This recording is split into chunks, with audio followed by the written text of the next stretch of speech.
This video will help you sleep and relax. But before we begin, I would like to know which city you're from and what time you're watching this. Now, subscribe to the channel, relax, and let's begin. I still can't sleep with my door open. It's been 20 years, but I physically can't do it. My wife thinks I'm weird about it, but she respects it. She doesn't know the real reason. I've never told her the whole story. I'm not even sure I can explain it properly, but I need to get this off my chest. This happened when I was 10 years old, back in Walker, Louisiana. My parents had just gone through a pretty nasty divorce, and my mom, my little brother Trent, who was 7 at the time, and I had moved into this small 3-bedroom house on the edge of town. The house backed up to a stretch of woods, nothing massive, but dense enough that you couldn't see through them. For the first few months, Trent and I shared a room. It was cramped, and we fought constantly. I was going through enough with the divorce, and sharing a tiny bedroom with a 7-year-old wasn't helping. After my mom got a promotion at work, she converted the spare room that had been used for storage into a bedroom for me. It was across the hall from Trent's room, with both our doors facing each other. I was so excited to have my own space. The room was small, but felt like a mansion compared to sharing with my brother. My bed was positioned against the wall opposite the door, so when I laid in bed, I was directly facing the doorway and could see straight across to Trent's room if both our doors were open. The night it happened started like any other. Mom tucked us in around 9:30. She usually left both our doors cracked open with the hallway light on so Trent wouldn't get scared. I remember feeling grown up and independent in my new room. I must have fallen asleep pretty quickly, but something woke me up in the middle of the night. I don't know what time it was. We didn't have a digital clock in my room, just this old Mickey Mouse analog one that was hard to read in the dark. But it was late. The house was completely silent, and the hallway light had been turned off, which Mom did before she went to bed. When I opened my eyes, I immediately sensed something was wrong. You know that feeling when someone is watching you? It was like that, but 100 times more intense. My door was open wider than it had been when I went to sleep, and there was something standing in the doorway. At first, my sleepy brain thought it was my mom checking on me, but as my eyes adjusted, I realized whatever was standing there was way too tall to be my mom. It was this unnaturally thin figure, impossibly tall, almost touching the top of the door frame. The hallway was dark, but there was enough ambient light from the windows for me to make out some details, and I wished to God I couldn't. Its skin was this sickly pale white color, almost glowing in the darkness. Not like normal pale skin, more like paper or like something that had never seen the sun. It had a completely round, hairless head perched on a too long neck. The proportions were all wrong. Its arms hung down at its sides, way longer than they should have been, with these fingers that seemed to stretch almost to its knees. But the worst part, the part that still makes me wake up in cold sweats, was its face. I couldn't make out a mouth in the darkness, but its eyes, they were either completely black or just empty sockets. I couldn't tell. They were fixed directly on me, not moving, not blinking, just staring. I was completely frozen. I don't know if it was fear or if something about this thing paralyzed me, but I couldn't move a muscle. I couldn't even scream. I just laid there, staring back at it, barely breathing. I remember my heart pounding so hard I thought it would explode. I don't know how long we stayed like that. It felt like hours, but was probably only a minute or two. It didn't move, didn't make a sound, just stood there, watching me with those terrible black eyes. Then suddenly, it moved. It didn't step away like a person would. It sort of shifted backwards into the hallway. As it moved, I heard this faint popping sound, like knuckles cracking, coming from its joints. That sound still haunts me. It was so unnatural, like its body wasn't meant to move that way. Once it disappeared from the doorway, I found I could move again. I didn't hesitate. I bolted out of bed and ran straight to my mom's room at the end of the hall. I didn't look left or right, didn't check to see where the thing had gone. I just ran.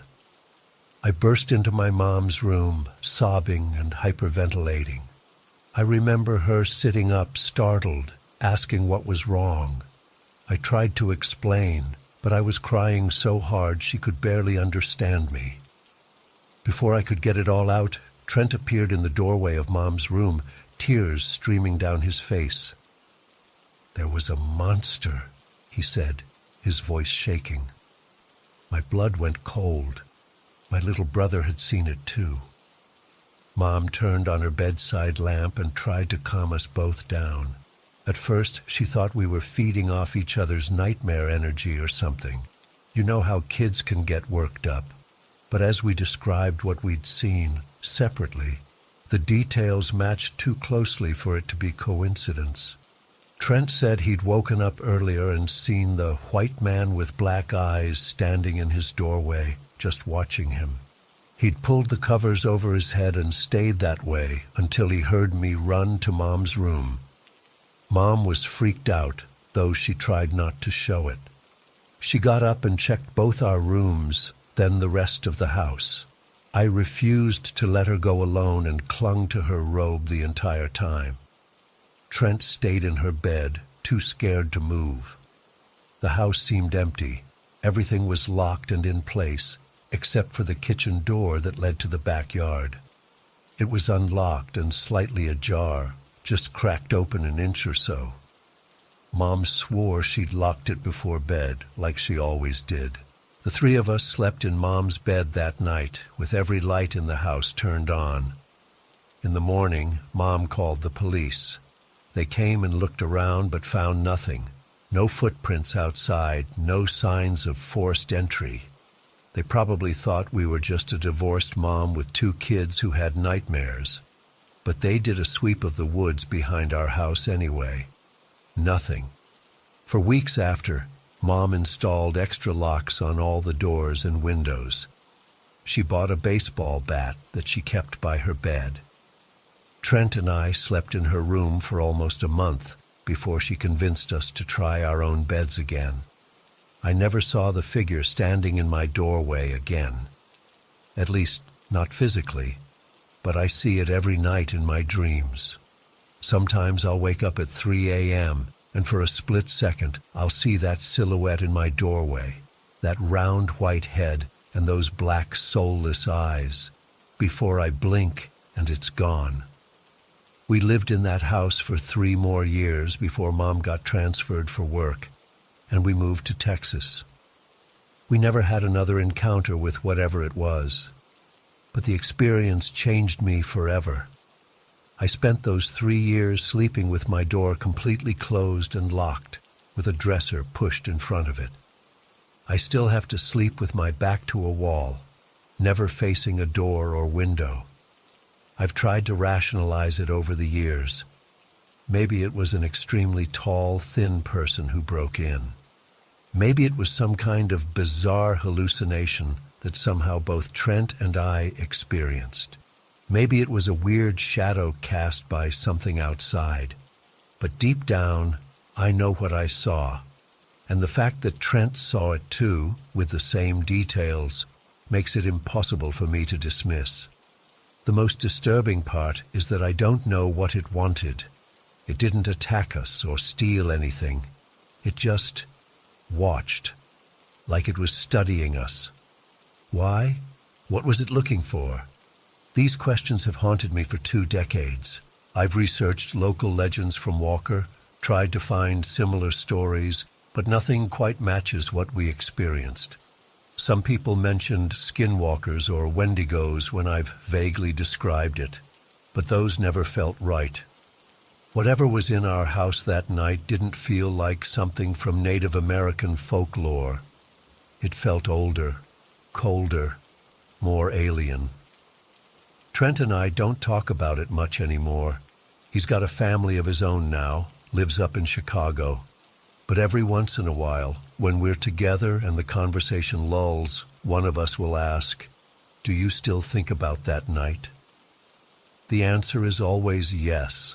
I've been to therapy, tried medication for anxiety, practiced meditation, everything I can think of to get past this. But nothing helps with the core fear. I physically cannot sleep with my bedroom door open, not even a crack. The thought of waking up and seeing that figure standing there again makes me feel like I'm 10 years old, paralyzed with terror. Sometimes I wonder if it's still out there, watching other families, other children.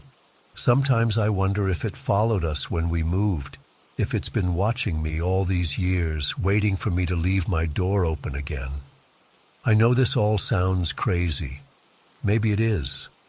Maybe my childhood trauma from the divorce manifested in some shared delusion with my brother. That would be the rational explanation. But rational explanations don't explain the kitchen door being open.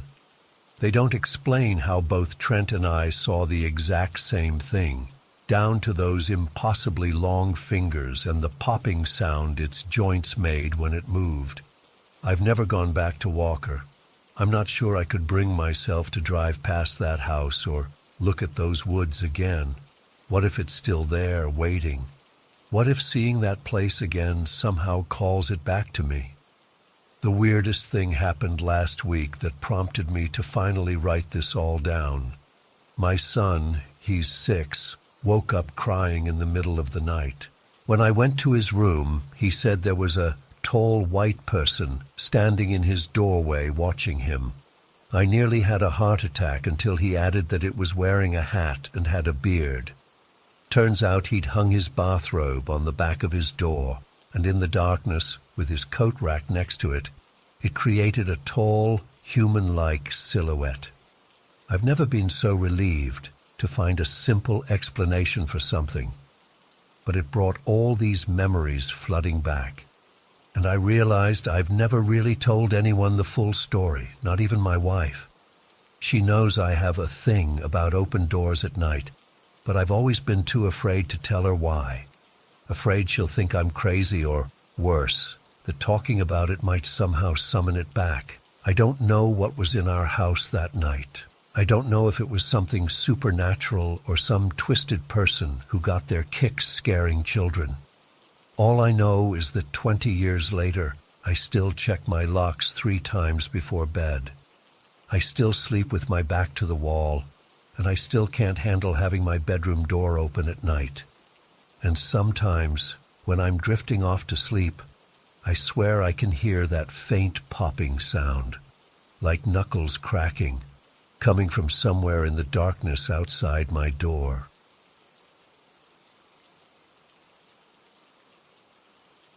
I don't know why I've waited so long to write this down. Maybe it's guilt. Maybe it's fear that putting these words on screen somehow makes it more real than the nightmares that have followed me for the past 12 years.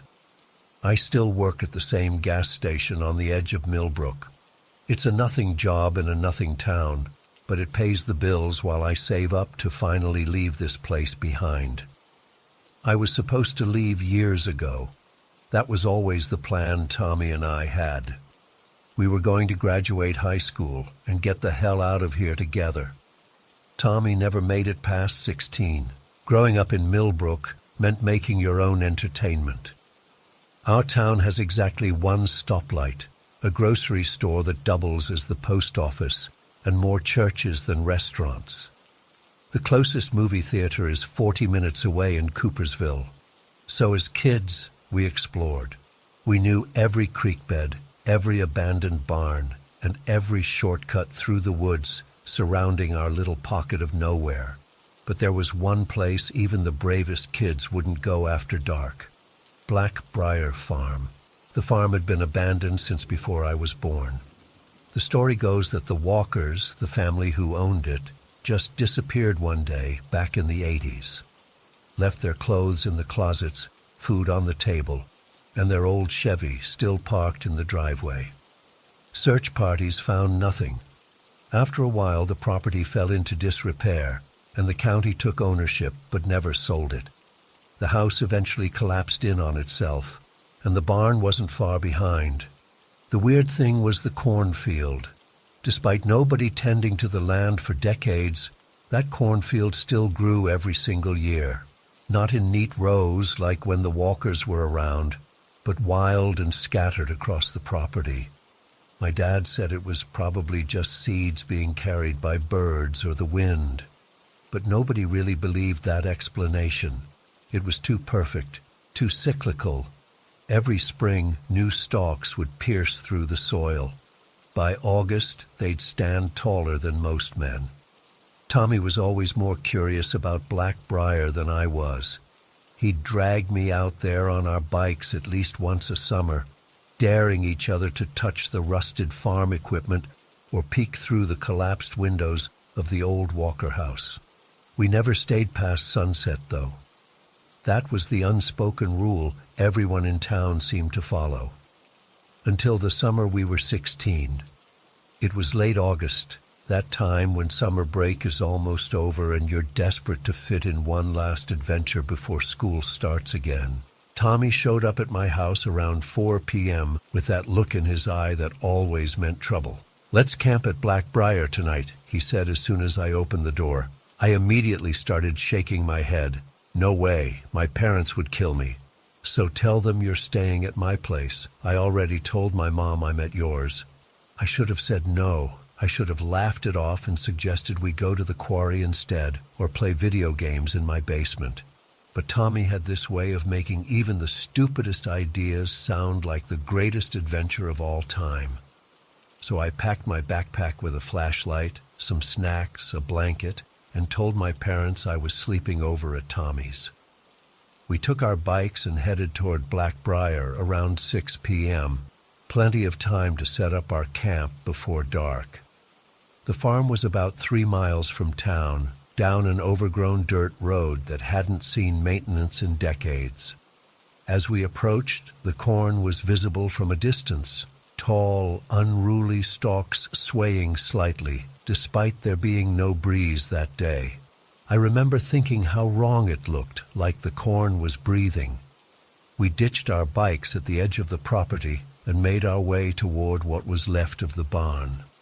Tommy thought it would make a good shelter for the night, and I wasn't about to suggest camping in the open. "This is going to be awesome," Tommy said, ducking under a fallen beam to enter what remained of the structure. "We'll be the first kids to spend the night here in forever." "If we don't get tetanus first," I said, eyeing the rusted nails poking out from the rotting wood. We set up our makeshift camp, laying out blankets on the least disgusting part of the floor. Tommy had brought his dad's portable radio, and we managed to pick up some staticky station playing 80s rock.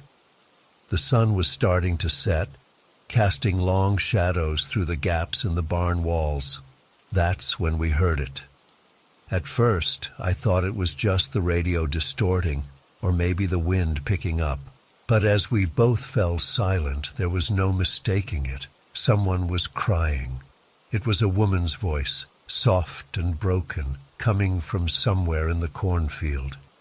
"Do you hear that?" Tommy whispered, already on his feet. I nodded, my mouth suddenly too dry to speak. "Someone's out there," he said, grabbing his flashlight. "They might need help." I grabbed his arm. "Don't. Let's just go home, Tommy." He shook me off. "It's probably just some high school kids trying to scare us. Or maybe someone's hurt." Deep down, I knew it wasn't either of those things. Something about that crying felt wrong, like it wasn't quite human. But Tommy was already heading out of the barn, flashlight beam cutting through the growing darkness. I had no choice but to follow him. The corn seemed to swallow us as we stepped between the stalks. The plant stood well over 7 feet tall, blocking out what little daylight remained. I stayed close behind Tommy, trying not to lose sight of him as we pushed deeper into the field. The crying grew louder, clearer. It was definitely a woman, her sobs punctuated by these little gasping breaths that made my skin crawl. It sounded like genuine grief, the kind that hollows you out from the inside. "Hello?" Tommy called out. "Are you okay? We can help." The crying stopped abruptly. The silence that followed was somehow worse. Tommy's flashlight beam finally landed on something white about 20 yards ahead of us. As we got closer, I could make out a figure sitting on the ground between the corn rows. It was a woman in a white dress, her back to us, her dark hair hanging long and tangled down her back. She was completely motionless now. "Ma'am," Tommy said, his voice cracking slightly. "Are you hurt?" She didn't respond, didn't move, just sat there, perfectly still, as if she hadn't been sobbing her heart out seconds earlier. Something inside me was screaming to run, to grab Tommy and get the hell out of there. But I was frozen, watching as my best friend took another step toward the woman. "We heard you crying," he said, now only about 10 feet from her. "Can we call someone for you?"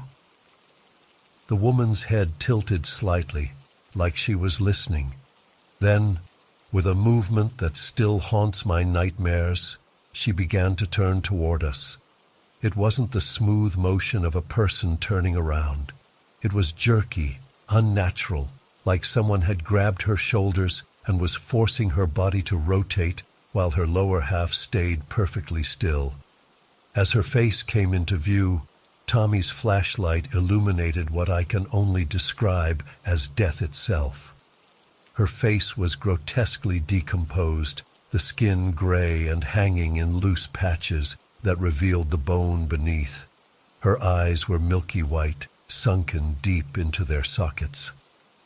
But the worst part was her mouth. It hung open at an impossible angle, like her jaw had been broken and never healed right. Tommy screamed. I couldn't even do that much. I just stood there, pissing myself like a toddler as the thing that wasn't a woman slowly rose to its feet without using its hands, like it was being pulled up by strings. It was tall, much taller than any normal woman should be. Its white dress was filthy and torn, revealing more of that grayish, rotting flesh underneath. "Tommy," I finally managed to choke out. "Tommy, run!" But he was frozen in place as the thing took one lurching step toward him, then another. Its movement was all wrong, like it had only recently learned how human bodies were supposed to work. When it reached for Tommy, its arms seemed to stretch unnaturally, covering the distance between them in an instant. Bony fingers wrapped around his wrist, and I heard the sickening crunch of bones breaking. Tommy screamed again, this time in pain rather than fear. I should have helped him. I should have done something, anything. Instead, I watched in horror as the thing's mouth began to open wider, impossibly wider, until its jaw seemed to unhinge like a snake's. Tommy looked back at me, his eyes wide with terror. "Run," he said. Not screaming it, not dramatic like in the movies, just a simple, desperate command. "Run," and God help me, I did. I turned and crashed through the corn, branches whipping against my face as I ran blindly away from my best friend and the nightmare that had him. I could hear Tommy's screams behind me, becoming more garbled and wet-sounding until they suddenly cut off completely. I don't remember finding my way out of the cornfield. I don't remember grabbing my bike or pedaling home. My next clear memory is sitting in my parents' living room, surrounded by police officers as I tried to explain what had happened between hysterical sobs. They organized a search party at first light. I couldn't bring myself to go back there, but my dad joined them. They found our camp in the barn, our backpacks still there. They found paths trampled through the corn where we had walked. They found one of Tommy's shoes, the white Nike he'd gotten for his birthday that summer. It was covered in blood. They never found Tommy. The official report said he was likely attacked by an animal, possibly a bear that had wandered down from the mountains. The town held a memorial service. Tommy's parents moved away a few months later. Everyone tried to move on, but I knew what I saw. I knew no bear had taken my friend. I should have left town after high school like I planned. But something kept me here. Guilt, maybe, or the irrational feeling that if I stayed, somehow I'd find answers, or Tommy would find his way back. So I got the job at the Sunoco on Route 16, pumping gas and selling cigarettes and lottery tickets to the same faces day after day. I rent a small apartment above the pharmacy downtown. I keep to myself mostly. I never go near Blackbriar Farm. Until last night. It was a slow evening shift, almost closing time. I was restocking the cooler when the bell over the door dinged. I called out that I'd be right with them, but when I came to the counter, there was no one there. That's when I noticed her through the windows, standing across the road at the edge of the trees. A woman in a white dress. I felt my heart stop, then start again at triple speed. She was too far away to see her face clearly, but I knew it was the same thing from the cornfield. I closed up the station in record time, my hands shaking so badly I dropped the keys twice. I drove home going 20 over the speed limit the whole way, checking my rearview mirror every few seconds. When I got to my apartment, I locked the door, closed all the blinds, and sat on my couch with all the lights on until morning. I called in sick to work today. I can't bring myself to leave. Because last night, around 3 a.m., I heard it. Crying. Soft, broken sobbing, coming from directly below my window. I haven't looked outside. I can't. But the crying hasn't stopped. It's been hours now. Just continuous heartbroken weeping. And sometimes between the sobs, I swear I can hear Tommy's voice, calling my name, asking why I left him there. I think tonight she's finally come for me too.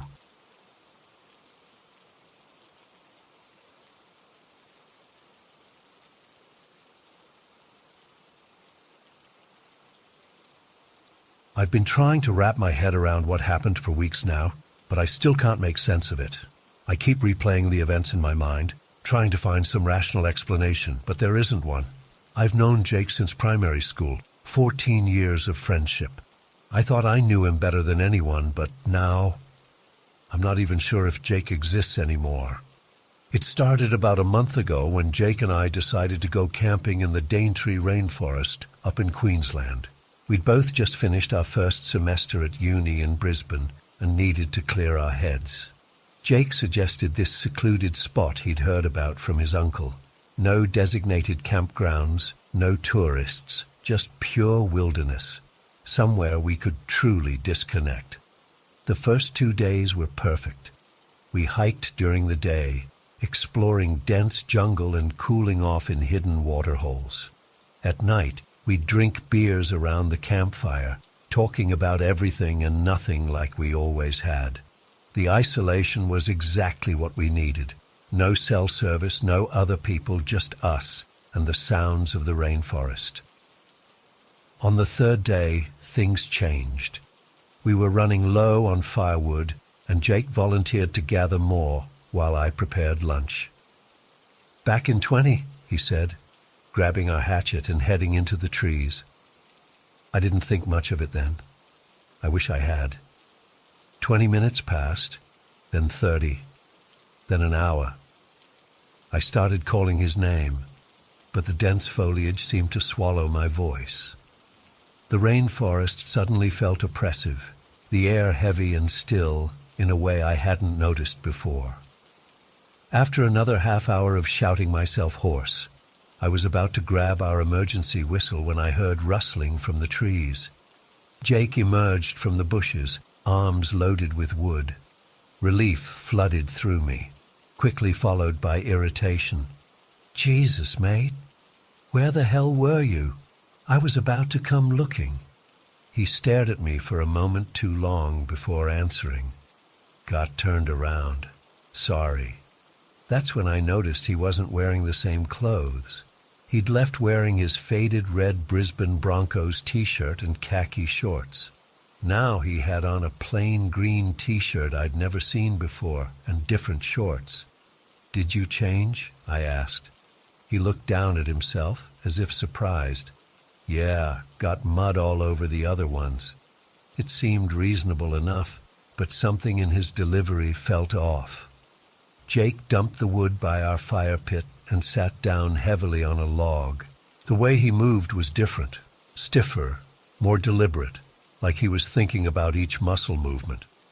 "You all right?" I asked. "Fine," he said, but his voice had a flat quality I'd never heard before. "Just tired." We ate lunch in silence. Jake barely touched his sandwich, which was unusual for him. He'd always been a big eater. When I asked if he was feeling sick, he just shook his head and forced down a few more bites. That night, I woke up to the sound of movement outside our tent. Through the mesh window, I could make out Jake's silhouette by the dying embers of our fire. He was just standing there, completely motionless, staring into the darkness between the trees. I watched for nearly 10 minutes as he stood like a statue, not shifting his weight, not swatting at mosquitoes. Nothing. I must have fallen back asleep because the next thing I knew, it was morning and Jake was inside the tent, snoring beside me. I almost convinced myself I'd dreamed the whole thing. While Jake was washing up at the creek that morning, I decided to organize our gear. That's when I found his clothes, the ones he'd been wearing when he went to gather wood. They were stuffed deep in his backpack, partially burned and stained with what looked horribly like blood. Not just mud like he'd claimed, actual blood. My heart hammered in my chest as I heard him returning to camp. I shoved the clothes back where I'd found them and pretended to be busy with the cooking gear. "Sleep okay?" he asked, his voice oddly monotone. "Yeah, fine," I lied. "You?" He paused before answering, like he was processing the question. "Yes, fine." Throughout the day, I noticed more strange behaviors. He'd repeat the same phrases, word for word, in exactly the same tone. When I cracked a joke that made him laugh, the sound was so hollow and artificial, it made my skin crawl. An hour later, when I said something else funny, his laugh was identical. Same pitch, same duration, same facial expression. It was like watching someone perform the same recorded sound bite. Even more disturbing, I caught him watching me when he thought I wasn't looking. Not just glancing, but studying intently, as if memorizing my expressions. Then later, when I'd make a face, surprise or concentration, I'd see him unconsciously mimic it, like he was practicing. That night around the campfire, I decided to test him. "Remember that time in year 9 when we stole Mr. Patterson's toupee and ran it up the flagpole?" It was one of our favorite shared memories, something we'd reminisced about dozens of times. Jake stared at me blankly. "Yeah," he finally said. "That was funny. No details, no laughing about how Patterson had gone purple with rage, nothing." "What about your 10th birthday?" I pressed. "When your mom got you that blue BMX bike?" His eyes narrowed slightly. "Yeah, good bike." Jake had never owned a blue BMX. His birthday was in winter, and he'd gotten a PlayStation that year, not a bike. My blood ran cold. I knew then that something was seriously wrong, but I had no idea what to do. We were at least a day's hike from civilization, and I couldn't just confront whatever this was. So I pretended everything was normal while mentally counting down the hours until we could leave. The next morning, I noticed bruises on Jake's arms and neck that hadn't been there the day before. Dark purple marks that looked almost like handprints. When I asked about them, he looked surprised, then quickly pulled his sleeves down. "Must have happened when I was collecting firewood," he said dismissively.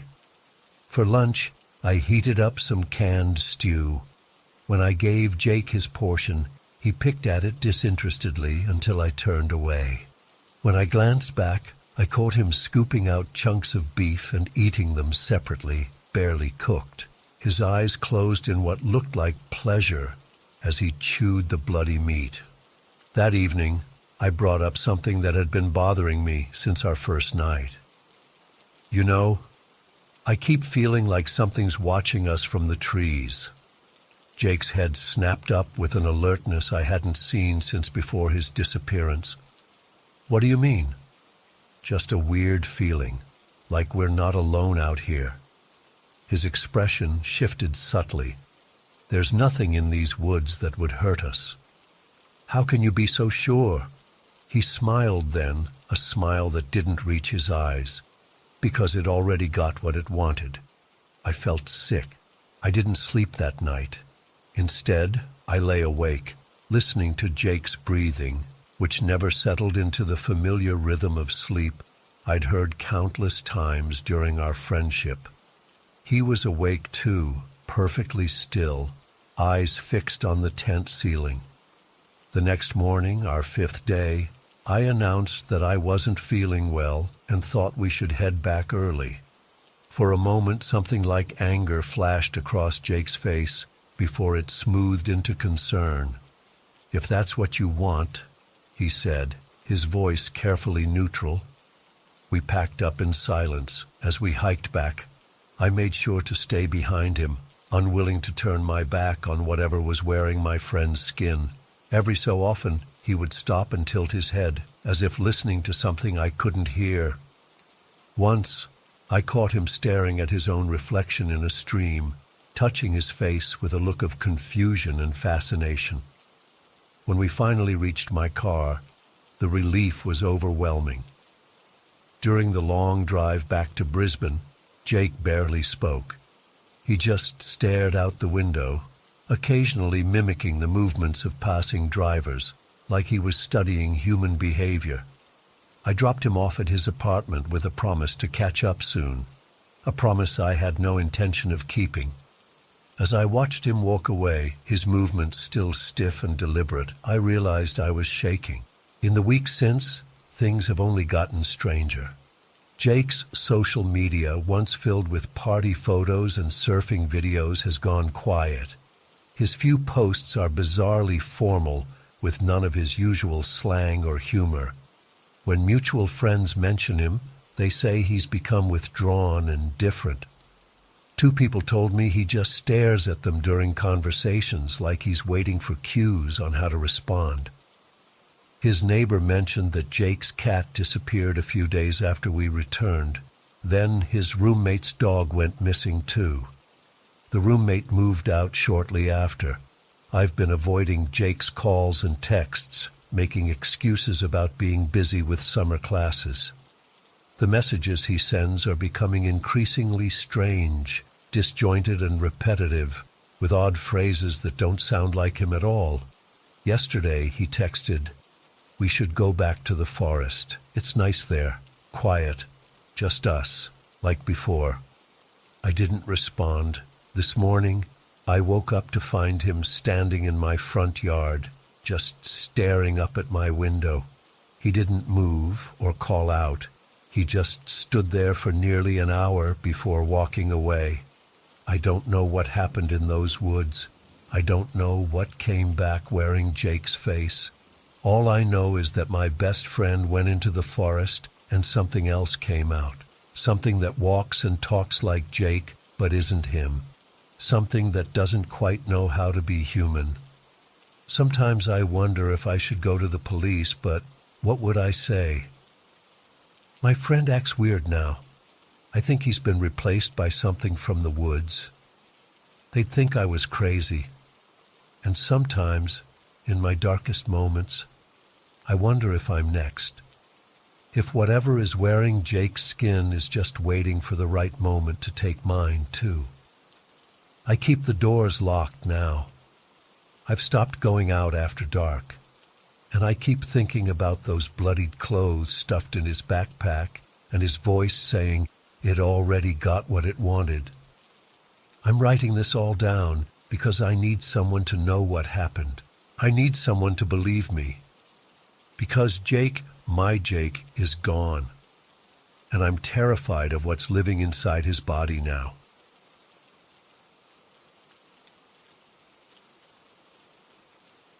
I'm not one to share personal stuff online, but after holding on to this experience for so long, I need to get it off my chest. This happened to me back in 1973 on the Pine Ridge Reservation in South Dakota. I was in my early 20s then, young and stupid. Looking back now as an old man, I realize how close I came to something I still can't fully explain. Back then, alcohol was completely banned on the reservation. Not that it stopped any of us. We'd just drive to the border towns to get our fix. That particular Saturday, me and my cousins Tom and Lester drove to Sinek, one of those tiny towns that existed pretty much just to sell booze to folks from the res. We hit up this dingy bar called the Watering Hole around 7 p.m. I remember the night clearly because it was unseasonably warm for October. The bar was packed with other Lakota folks who'd made the same trip. Country music blared from a jukebox that skipped every few minutes. The place reeked of cigarettes and spilled beer, but none of us cared. We were there to drink. Several hours and too many beers later, I realized Tom and Lester had disappeared. It was nearly 2 a.m., and I stumbled outside to find the truck gone. Those assholes had left me. I later found out Tom had hooked up with some woman, and Lester decided he was sober enough to drive them both back. Neither thought to tell me they were leaving, so there I was, stranded in this border town, drunk and with no way home except my own 2 feet. The reservation boundary was about 5 miles away, and my house was another 7 beyond that, 12 miles of walking ahead of me. I remember standing in that gravel parking lot, the bar's neon sign buzzing behind me, contemplating my options. There weren't any. No buses, no taxis, no phones to call anyone who might help, not that anybody I knew had a phone anyway. So I started walking. The first hour wasn't so bad. The alcohol numbed me to the cold that had set in after midnight, and I was still angry enough at my cousins that the adrenaline kept me moving. The road was completely empty, not a single car. Just me, the stars overhead, and the sound of gravel crunching under my boots. About an hour into my walk, headlights appeared behind me. I stuck out my thumb without much hope. To my surprise, the vehicle, an old Ford pickup, actually slowed down. The driver was a white rancher in his 50s, wearing a worn Stetson and a heavy canvas jacket. He looked me over suspiciously. "Where you headed?" he asked, his breath visible in the cold. "Pine Ridge," I said. He nodded. "I can take you as far as the highway junction. That's about halfway." I climbed in, grateful for even a partial ride. The truck's heater barely worked, but it was better than nothing. The rancher didn't say much, just asked my name and mentioned he'd lived in the area his whole life.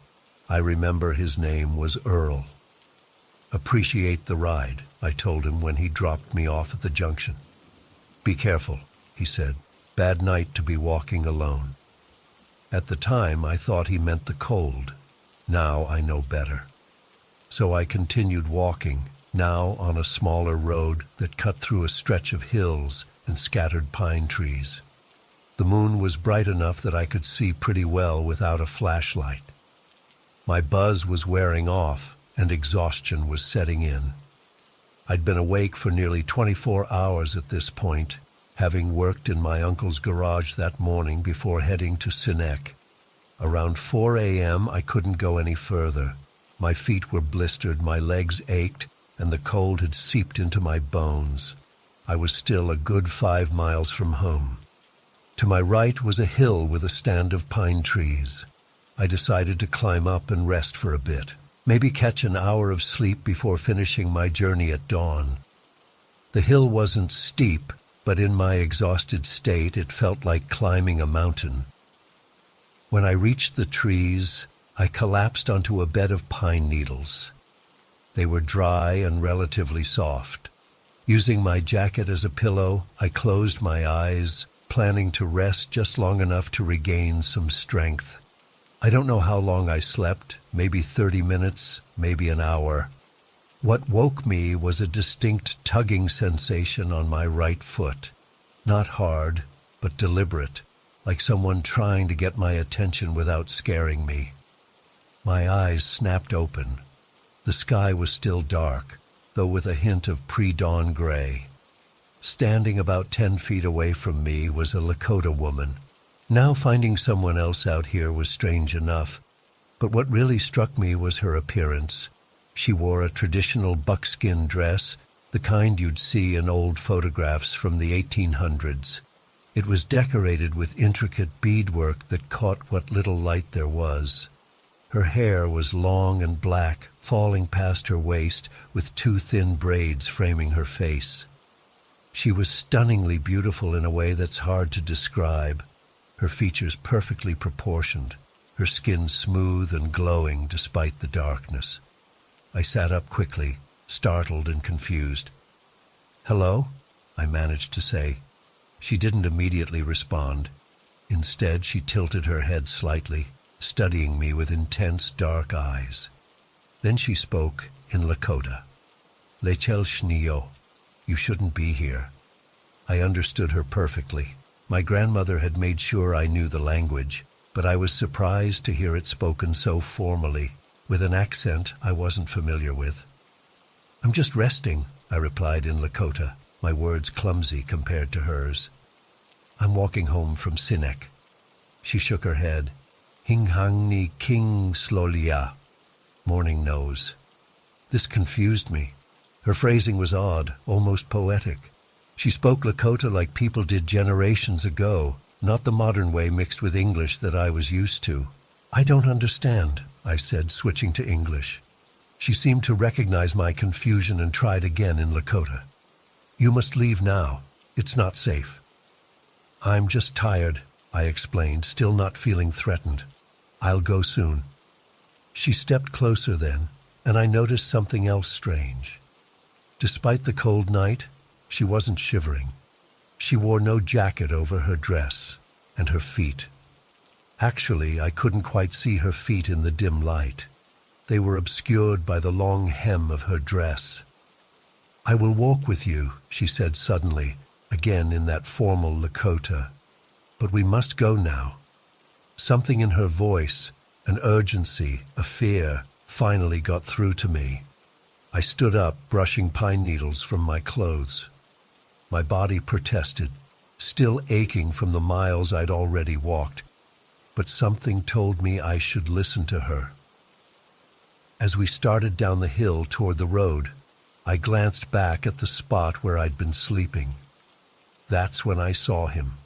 A man stood among the trees where I'd just been. I hadn't heard anyone approach, but there he was, tall, watching us silently. Like the woman, he was dressed in traditional Lakota clothing, the kind worn over a century ago. Unlike her, there was nothing welcoming about him. Even from a distance, I could feel his gaze like ice water down my spine. The woman noticed my stare and followed my eyes. When she saw the man, she grabbed my arm. Her hand was surprisingly cold. "Hurry," she whispered. "Do not look at him again." We quickened our pace down the hill. I wanted to ask her a dozen questions: who she was, who he was, why they were out here dressed like that. but the look on her face stopped me. Pure fear. We were about halfway to the road when I heard the sound of an approaching vehicle. Headlights cut through the pre-dawn darkness, illuminating the dirt road at the bottom of the hill. As the vehicle came closer, I recognized it, Earl's pickup truck. He must have been returning from wherever he was headed earlier. The truck slowed as it approached the spot where the road passed closest to us. The woman stopped walking. "Go to him," she said, quickly. I hesitated, looking back at her. "Come with me," I said. "I can get you a ride, too." She shook her head. "I cannot." Earl's truck had come to a complete stop now. He leaned across the seat and flung open the passenger door. "Get in the truck now!" he shouted, his voice tight with fear. "For God's sake, look at their feet!" Something in his tone made my blood run cold. I glanced down at the woman's feet, visible now in the beam of the truck's headlights. They weren't feet at all. Where human feet should have been were the delicate hooves of a deer. My mind couldn't process what I was seeing. I looked up at her face, which was still beautiful, but somehow different now. Her eyes larger, darker, reflecting the headlights like an animal's. "Look at their feet," Earl shouted again. I turned to look back up the hill. The man was closer now, moving down the slope with unnatural speed. In the illumination from the truck's headlights, I could see that he too had hooves instead of feet. I ran. I don't remember deciding to run. My body just moved, survival instinct taking over. I sprinted the last few yards to the truck and threw myself inside. Earl didn't wait for me to close the door. He slammed the gas pedal to the floor, and the pickup fishtailed on the dirt road before gaining traction. As we sped away, I twisted in my seat to look back. What I saw will stay with me until the day I die. Where the woman and man had stood were now a doe and a buck, their forms unmistakable even in the fading glow of the taillights. They bounded up the hill with effortless grace, disappearing into the pines. Earl drove like a madman for about 2 miles before finally slowing down. His knuckles were white on the steering wheel, and sweat beaded on his forehead despite the cold. "You saw it?" he asked, his voice hoarse. I nodded, unable to speak. "I almost didn't come back for you," he said. "I dropped you off and was heading home when something didn't feel right. Turned around about a mile from my place. When I saw you coming down that hill..." He shook his head. "You were following it. That thing was leading you somewhere." "I thought she was a woman," I finally managed to say. "She spoke to me in Lakota." Earl was quiet for a long moment. "My grandfather told stories about them, said they're not deer and not people, something in between. They lure people away. Nobody who follows them comes back." "But she told me to leave," I said. "She seemed scared of the man, the buck." "Maybe," Earl said. "Or maybe that's how they get you to trust them." We rode in silence after that. Earl drove me all the way home, pulling up to my house just as the sun was rising. Before I got out, he gripped my arm. "Don't tell too many people about this," he said. "They'll think you're crazy or drunk, but be careful at night, and always," he emphasized the word, "always check their feet." I thanked him and stumbled into my house, exhausted and shaken to my core. I fell into bed but couldn't sleep. Every time I closed my eyes, I saw her face, beautiful and alien, and those delicate hooves beneath her dress. That experience changed me. I stopped drinking after that night, stopped going out after dark on the reservation. My cousins and friends thought I'd gone religious or something, but I couldn't explain it to them. How do you tell someone you saw people turn into deer, or deer disguised as people? For years, I kept this story to myself, sharing it only with my grandfather. He wasn't surprised. He told me similar stories he'd heard as a child, warnings about checking the feet of strangers you meet at night. I thought they were just myths until that night. I'm an old man now. Earl passed away years ago, heart attack in '89. My cousins are gone too. There's nobody left from that time who would remember or care. But I still think about her sometimes, that beautiful woman with the deer's hooves, and I wonder what would have happened if Earl hadn't come back for me. Where was she leading me? What did the buck want? I don't have answers. All I know is what I saw that night. And all these years later, whenever I'm driving at night and see deer by the roadside, I slow down and look carefully, not just to avoid hitting them, but because I'm checking their eyes, looking for that human intelligence I saw once long ago. I still live on Pine Ridge, still won't go out after dark if I can help it. And to this day, whenever I meet a stranger, my eyes always drift down to check their feet.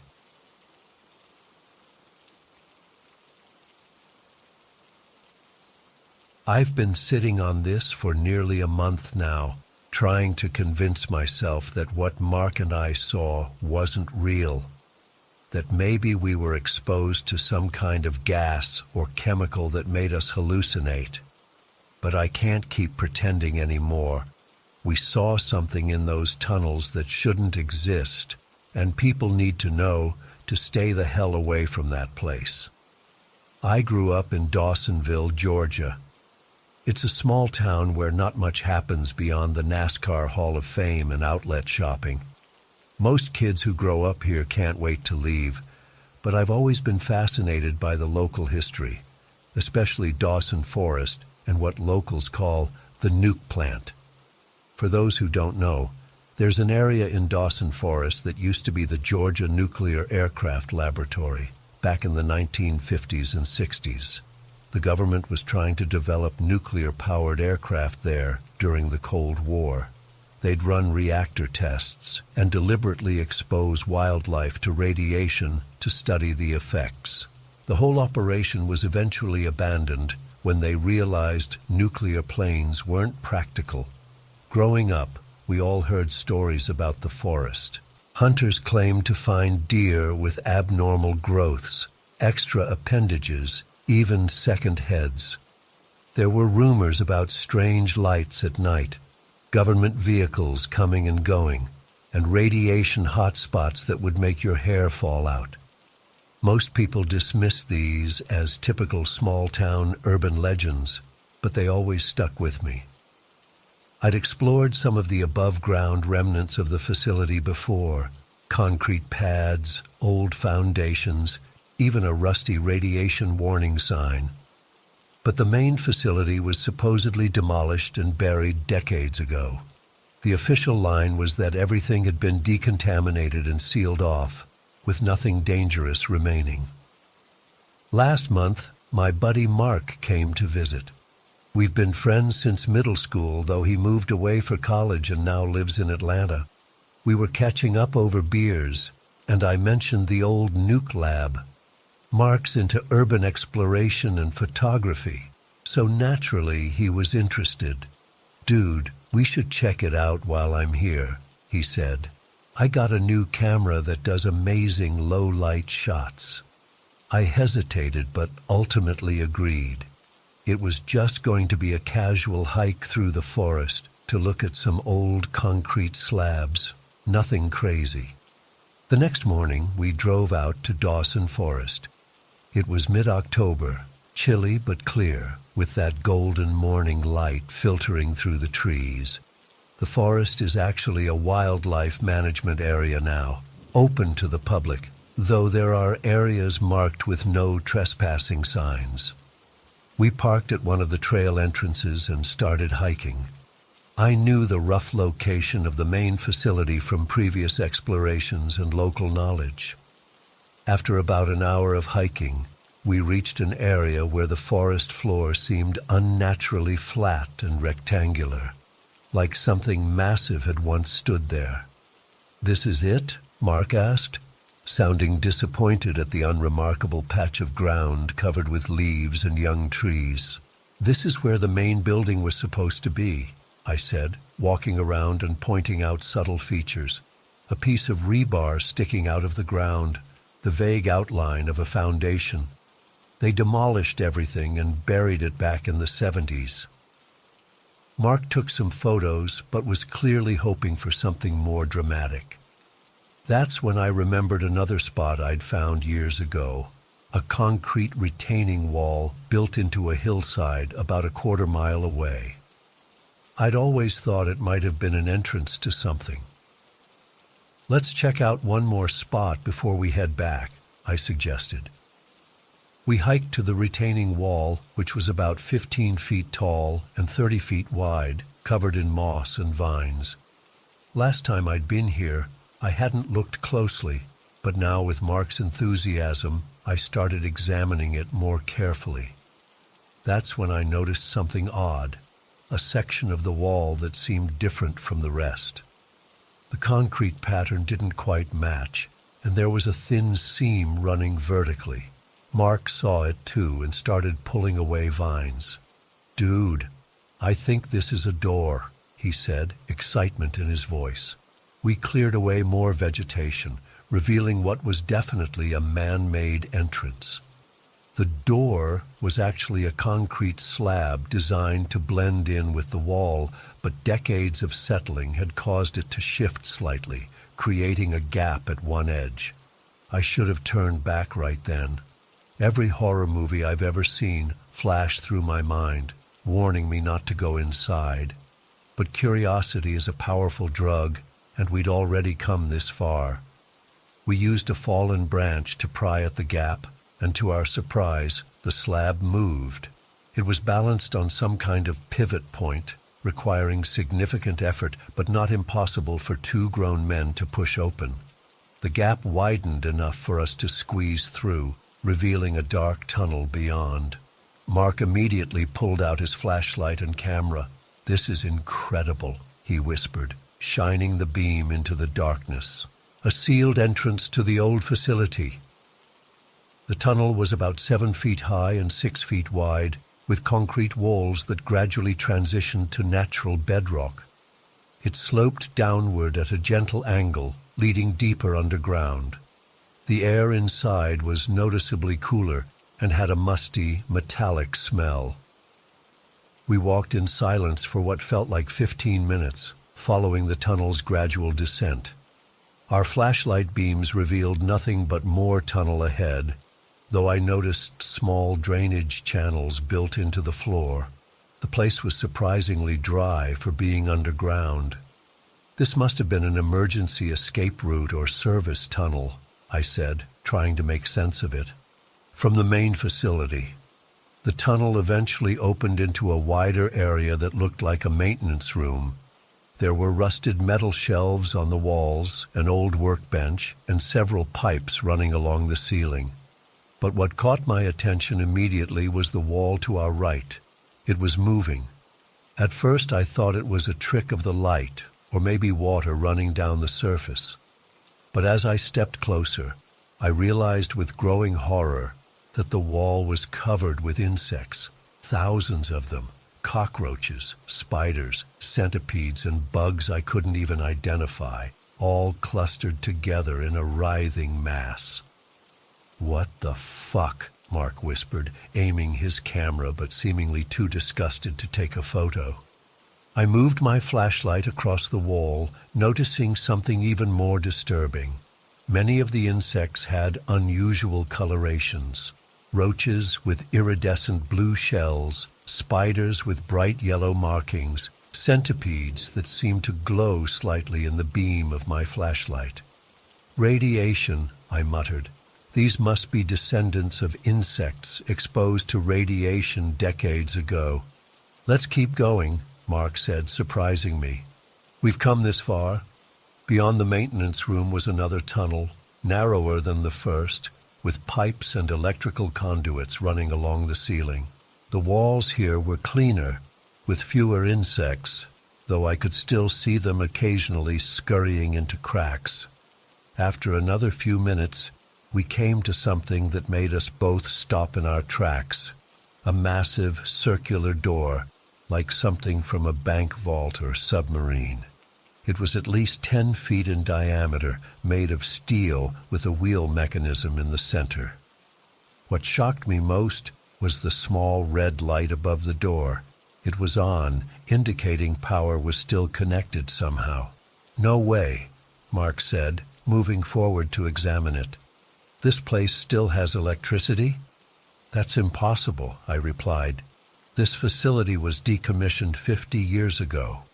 Yet there was the light, glowing red in the darkness. Mark reached for the wheel in the center of the door, and I found myself holding my breath. "Should we?" he asked. Every instinct told me to turn around, to leave this place and never come back. But I nodded anyway. The wheel turned surprisingly easily, with just a slight grinding sound. There was a loud clunk as some internal mechanism disengaged, and then the massive door swung inward on hydraulic hinges that still functioned after all these decades.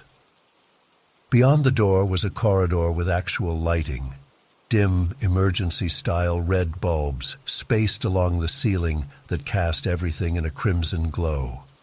The walls were smooth concrete, and the floor was covered with cracked linoleum tiles. This was definitely part of the main facility. "Holy shit," Mark whispered. "We found it, the actual lab." We moved forward cautiously, both awed and terrified at the same time. The corridor branched several times, and we chose directions almost at random, trying to maintain our sense of direction. We passed rooms with broken equipment, old office spaces with rotting desks and chairs, and laboratories with shattered glass containers. In one room, I found a metal cabinet that had somehow survived the decades relatively intact. Inside were files and documents, their pages yellow with age but still readable.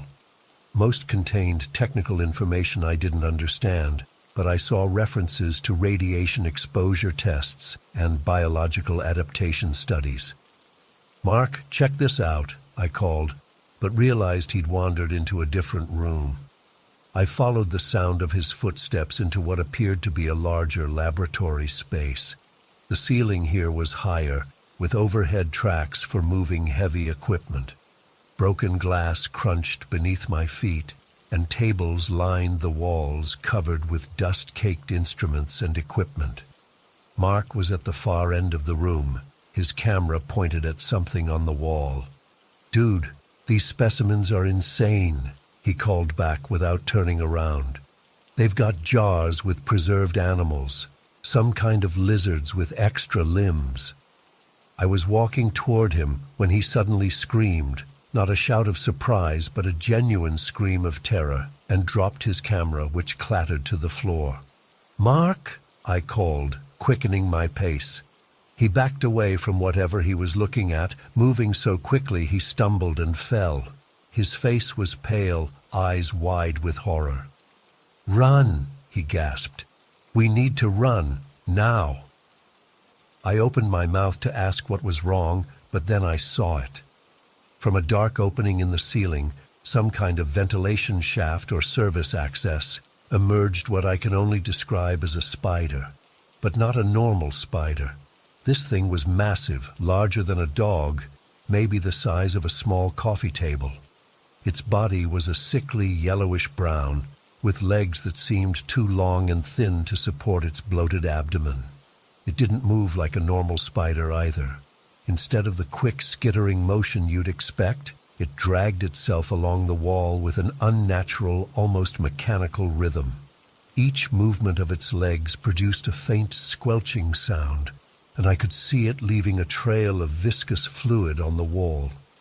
I stood frozen, unable to process what I was seeing. My brain kept trying to rationalize it. It's a prop. It's a Halloween decoration someone left. It's not real. But then it turned toward us, and I saw its eyes, clusters of shiny black orbs that reflected our flashlight beams. They seemed to focus on us with an intelligence that sent ice through my veins. Mark scrambled to his feet beside me. "Run!" he shouted again, grabbing my arm. That broke my paralysis. We both turned and sprinted back the way we came, not caring about the noise we made or the equipment we knocked over in our panic. Behind us, I heard a sound like wet cloth being torn, followed by a heavy thud as the thing dropped from the wall to the floor. The red emergency lights blurred as we ran through the corridors, desperately trying to remember the way out. My lungs burned, and my heart pounded so hard I thought it might burst. I kept expecting to feel something grab me from behind at any moment. We reached the circular vault door, still open as we'd left it.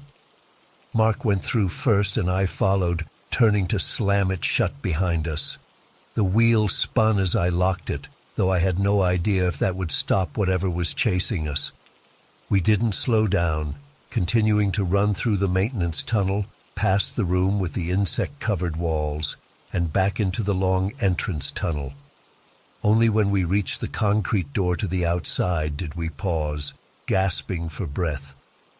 Did you see that thing?" Mark panted, his face still ghost-white.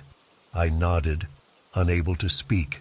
My hands shook violently as I helped him push the concrete slab open enough for us to squeeze back out into the forest. The October sunlight seemed impossibly bright after the darkness below. We emerged into the normal world like survivors from a nightmare, continuing to run until we reached the trail and finally our car. Only when we were inside the car with the doors locked did Mark speak again. That couldn't have been real," he said, his voice shaking. "Spiders don't get that big. It's biologically impossible." "I know what I saw," I replied, starting the engine with trembling hands. He pulled out his phone. I dropped my camera, but I managed to take a photo with my phone right before I screamed. I thought it was just a weird specimen jar or something at first, but then it moved. He showed me the screen. The image was blurry and dark, illuminated mainly by his camera flash, but it clearly showed one of the creature's limbs emerging from the ceiling vent, a jointed, hair-covered appendage that was thicker than my arm. "Holy shit," I whispered. "What the hell was that thing?" "Radiation," Mark said, echoing what I'd said earlier about the insects. "Those government bastards were irradiating animals down there for decades. They must have created something that survived." We drove back to my place in silence, both lost in our thoughts and the horror of what we'd witnessed. That night, neither of us slept. We sat up talking, trying to make sense of our experience, debating whether to tell anyone. "Who would believe us?" Mark asked. "They'd think we were crazy or on drugs." "Maybe we should report it anonymously," I suggested. "If that thing gets out somehow." But we ultimately decided to keep quiet. What proof did we have, beyond one blurry photo that could have been anything? And what if the authorities investigated and found nothing? Or worse, what if they found something and traced it back to us trespassing on government property? Mark left the next day, heading back to Atlanta. He seemed eager to put physical distance between himself and Dawson Forest. I don't blame him. I've been having nightmares every night since, dreams of being trapped in dark tunnels with that thing pursuing me, of feeling its sticky web wrapping around my legs as I try to run. I keep thinking about that red light above the door. How was there still power running to a facility that was supposedly demolished 50 years ago? Was someone or something maintaining it? And what else might be down there, hidden in the dark? I'm writing this as a warning.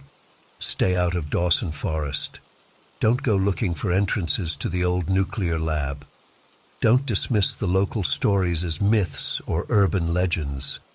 Sometimes the most terrifying monsters aren't the ones in movies or books. They're the ones created by human arrogance and abandoned to evolve in the dark. I haven't been back to the forest since that day, and I never will. But sometimes, when I'm lying awake at night, I swear I can feel vibrations in the floor of my house, rhythmic, mechanical movements, like something massive dragging itself slowly but deliberately through the earth beneath me.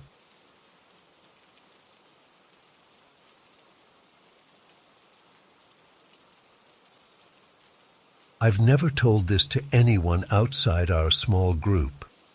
Not my parents, not the police, not a therapist. Who would believe me? Sometimes I wake up in cold sweats thinking about what happened that night at Ridgewood Mall and wondering what really happened to Jason. This happened about 3 years ago during spring break of our junior year of high school. I was 17 and living in Millfield, this average town in Ohio that nobody's ever heard of. We had 2 malls. Valley Plaza was the newer one, with all the good stores, always packed with people. Then there was Ridgewood Mall, which was basically on life support. It was this sad, mostly empty place built in the 80s that had been dying a slow death since the new mall opened. Ridgewood only had a few stores left, a discount shoe place, a cell phone repair kiosk, this weird store that sold knockoff toys, and the movie theater. The theater was the only reason anyone still went there. They showed movies that had been out for a while for like $5, so it was perfect for broke high schoolers like us. That night, it was me, Jason, Mitch, and Kylie. We'd all been friends since middle school. We decided to catch the late showing of some horror movie I can't even remember the name of now. The irony isn't lost on me. The movie ended around midnight. We were the only ones in the theater, and when we walked out into the main corridor of the mall, it was completely empty. Not unusual for Ridgewood, but at midnight, with most of the lights dimmed, it felt different. Eerie. "Looks like we're the last ones here," Mitch said, his voice echoing slightly in the empty space. The main lights were off, with just the emergency lighting casting this weird bluish glow. The stores were all closed with their security gates pulled down. The only sound was the quiet hum of the air conditioning. "Let's get out of here," Kylie said, pulling her jacket tighter around herself. But then Jason got this look on his face, the one he always got when he was about to suggest something stupid. "Hey, you know what would be cool? We should check out the closed section." About half of Ridgewood Mall had been walled off the previous year. They'd put up these temporary drywall barriers with "area closed for renovation" signs, but everyone knew they weren't renovating anything. The mall was slowly closing down piece by piece. "Dude, we should go," I said. "The security guard's probably wanting to lock up." "What security guard?" Jason laughed. "Have you seen any security here tonight? This place is a ghost town." He was right. I hadn't seen any mall staff anywhere, not even at the concession stand in the theater.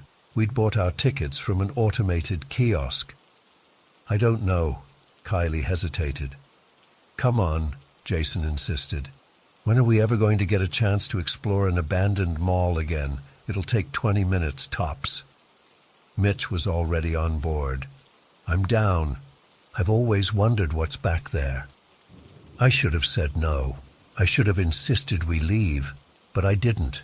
Instead, I shrugged and said, "Whatever, I guess. But quick, okay?" We made our way to the barrier wall near the old food court. It wasn't well secured, just some drywall with a plastic "Do Not Enter" sign. Jason pushed on one section, and it moved easily. He pushed harder, and a gap opened up, wide enough for us to slip through one at a time. "See? No big deal," Jason said, stepping through first. The air on the other side was stale and musty. It smelled like dust and mildew. We turned on our phone flashlights, and the beams cut through the darkness, revealing the abandoned section of the mall. It was like stepping into some weird time capsule. Storefronts with their gates half open, some with old merchandise still visible inside. Dust covered everything. There were these large planters with dead plants, benches with peeling paint, and an old fountain in the center, dry and filled with trash.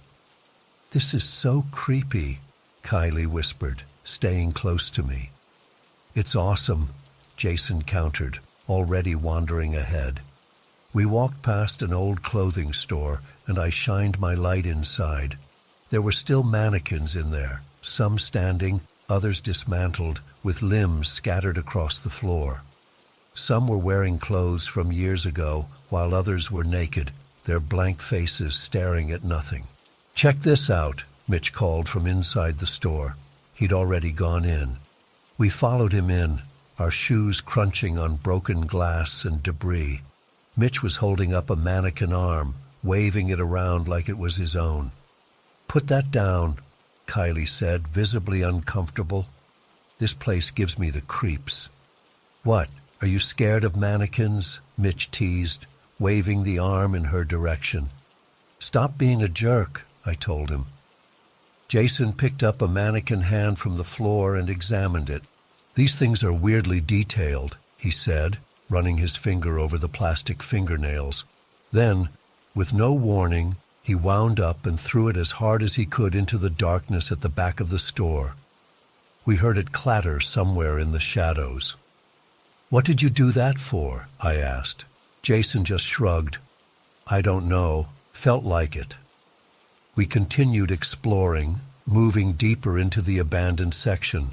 The further we went, the darker and quieter it got. Our flashlights created these long, weird shadows that seemed to move on their own. Every now and then we'd hear creaks and groans from the building settling. After about 10 minutes of wandering, we found ourselves in what used to be a large department store. The shelves were mostly empty, with just a few forgotten items gathering dust. Old advertisements still hung from the ceiling, featuring models in outdated clothes, their faces faded and yellowed. "Guys, I think we should head back," Kylie said. "This isn't fun anymore." I was about to agree when we all froze at the sound of something moving in the darkness behind us. A scraping noise, like plastic dragging across the floor. "What was that?" Mitch whispered.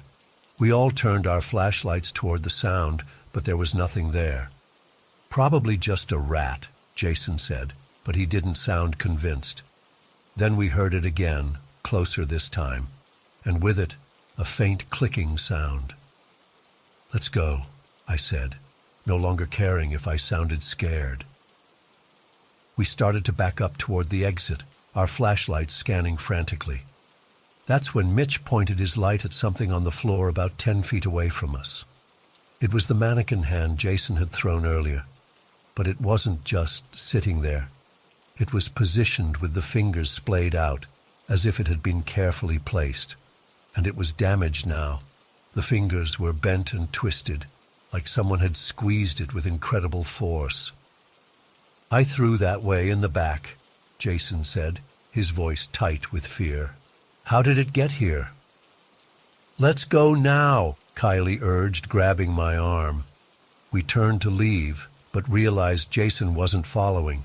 He was staring at the hand, his face pale in the glow of our phone lights. "Jason, come on," I called. He looked up, his expression strange. "Did you guys hear that?" "Hear what?" I asked. It sounded like someone calling my name. Before anyone could respond, a loud thud came from somewhere deeper in the store, like something heavy had fallen. We all jumped. "That's it, I'm out," Mitch said, already backing away. "Wait," I said, doing a quick count. "Where's Kylie?" She had been right next to me just seconds ago. Now she was gone. "Kylie?" I called out, panic rising in my throat. "Kylie?" My voice echoed through the empty store. No response. "She probably just got scared and ran ahead," Mitch suggested, but he didn't sound convinced. Jason was still staring into the darkness. "Guys," he said slowly, I think I see her. We pointed our flashlights where he was looking. About 30 feet away, partially hidden behind a display counter, was Kylie. She was standing perfectly still, facing away from us. "Kylie," I called out, relief washing over me. "You scared the crap out of us. Come on, we're leaving." She didn't move or respond. "Kylie," I called again, walking toward her. Jason grabbed my arm. "Wait, something's not right." As I looked more closely, I could see what he meant. Kylie was standing wrong. Her posture was too rigid, her arms hanging at unnatural angles, and she was completely motionless, not even appearing to breathe. "Kylie," I called again, my voice barely a whisper now.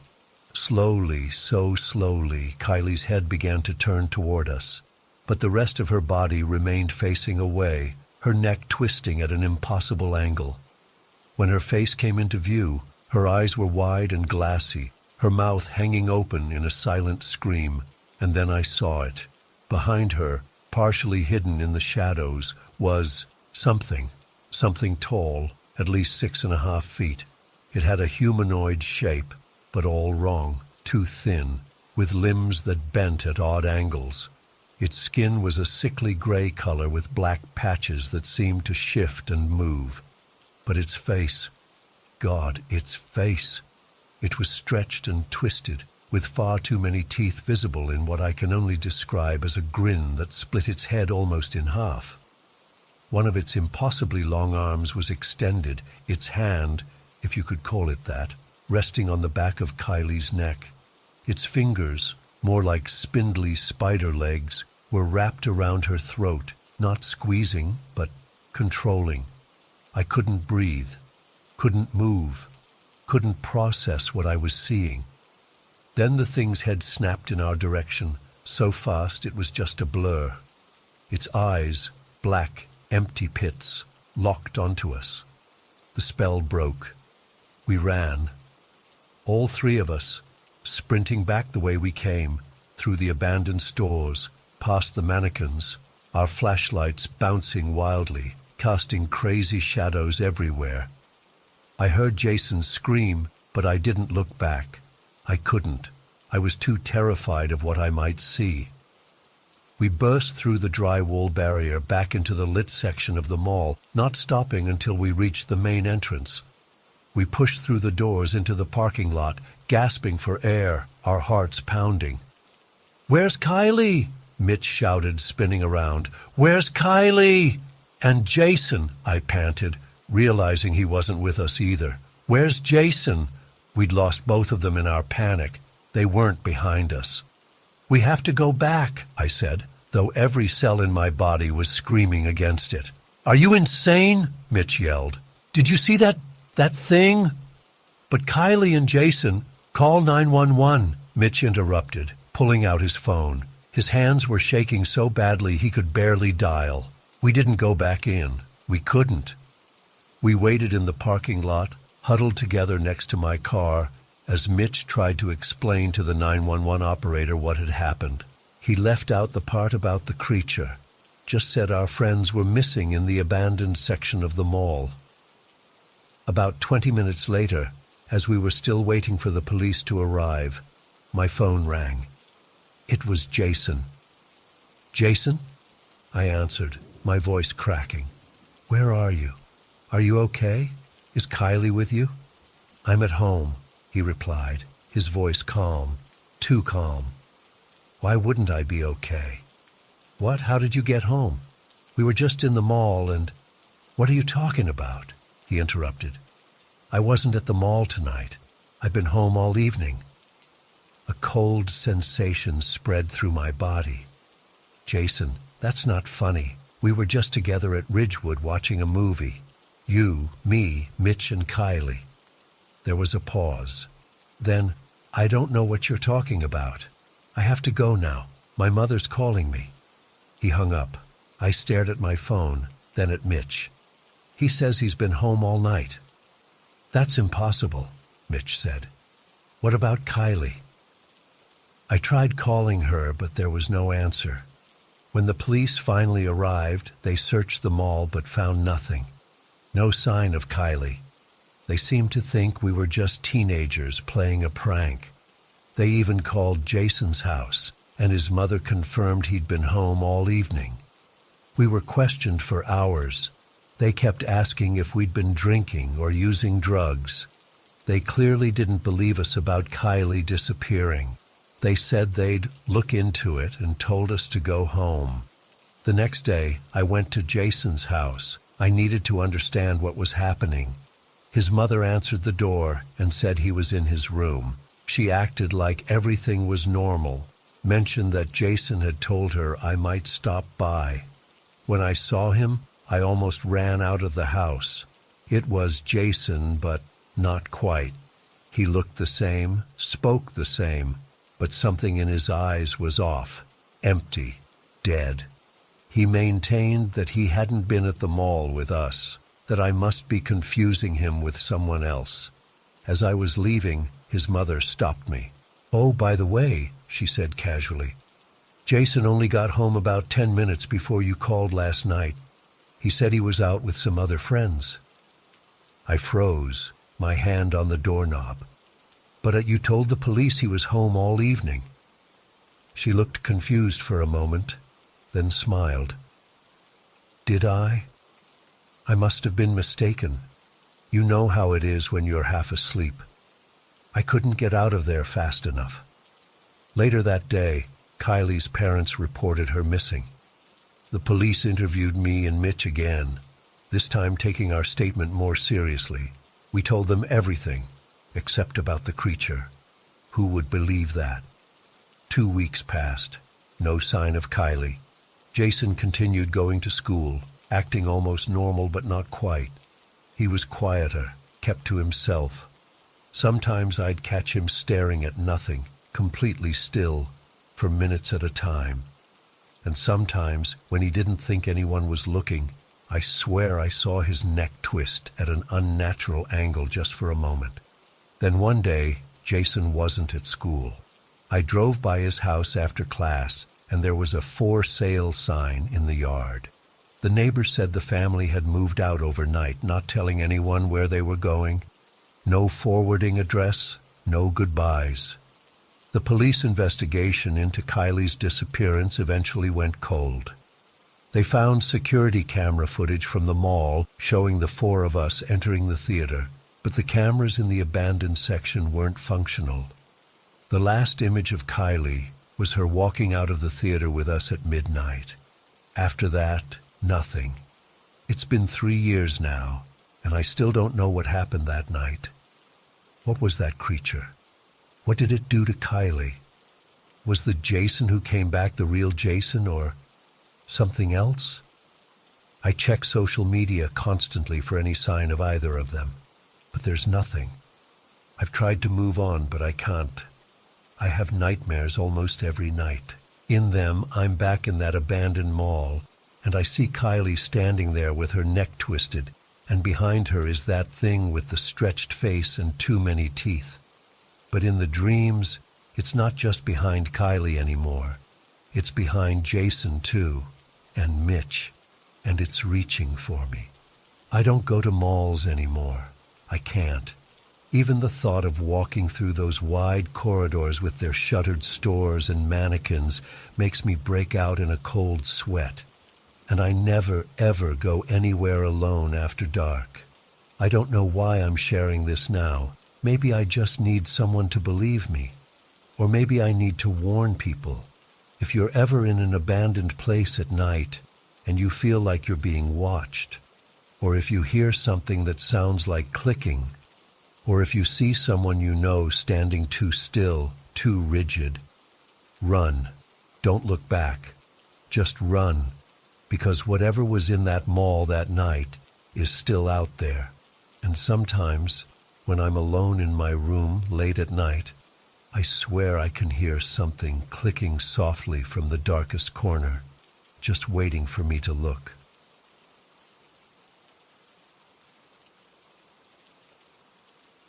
I never really believed in the supernatural. Sure, I watched horror movies and enjoyed a good ghost story around a campfire, but that stuff wasn't real. At least that's what I thought until last Christmas. Now, I'm not so sure anymore. My wife Sarah is Navajo, and I'm as white as they come. Grew up in suburban Chicago, the kind of place where the scariest thing that happens is when someone's trash blows into your yard. When we started dating 4 years ago, Sarah would sometimes mention beliefs and traditions from her culture that seemed, well, superstitious to me. I never said that out loud, of course. I respected her heritage even if I didn't fully understand it. Last December was the first time I was going to visit her grandmother's home on the reservation for Christmas. We'd been married for almost 2 years, but between my work schedule and the pandemic, we hadn't made the trip yet. Sarah was excited to finally introduce me to her grandmother and show me where she spent her childhood summers. The drive from Albuquerque to the reservation took about 3 hours. As we got closer, the landscape changed dramatically. Vast stretches of red earth, mesa formations in the distance, and a sky so big it made me feel tiny. There weren't many houses, and the ones we passed were spread far apart. "You nervous?" Sarah asked as we turned onto a dirt road. "A little," I admitted. "I just want to make a good impression. Just be yourself. And remember what I told you about some of the customs," she said, squeezing my hand. I'd been briefed extensively. Don't take pictures of certain places. Ask before touching anything that might be ceremonial. Be respectful of the elders. I was determined not to mess up or accidentally disrespect anyone or anything. Sarah's grandmother's house was modest but well kept. A single-story structure with a metal roof and a large shed behind it. There were no neighbors visible from where we parked. Just empty land stretching to the horizon. "How far is the nearest neighbor?" I asked as we unloaded our bags. "About a mile that way." Sarah pointed east. "It's Uncle Billy's place." The first day went better than expected. Sarah's grandmother, who insisted I call her Shimasani, which means my maternal grandmother in Navajo, was warm and welcoming.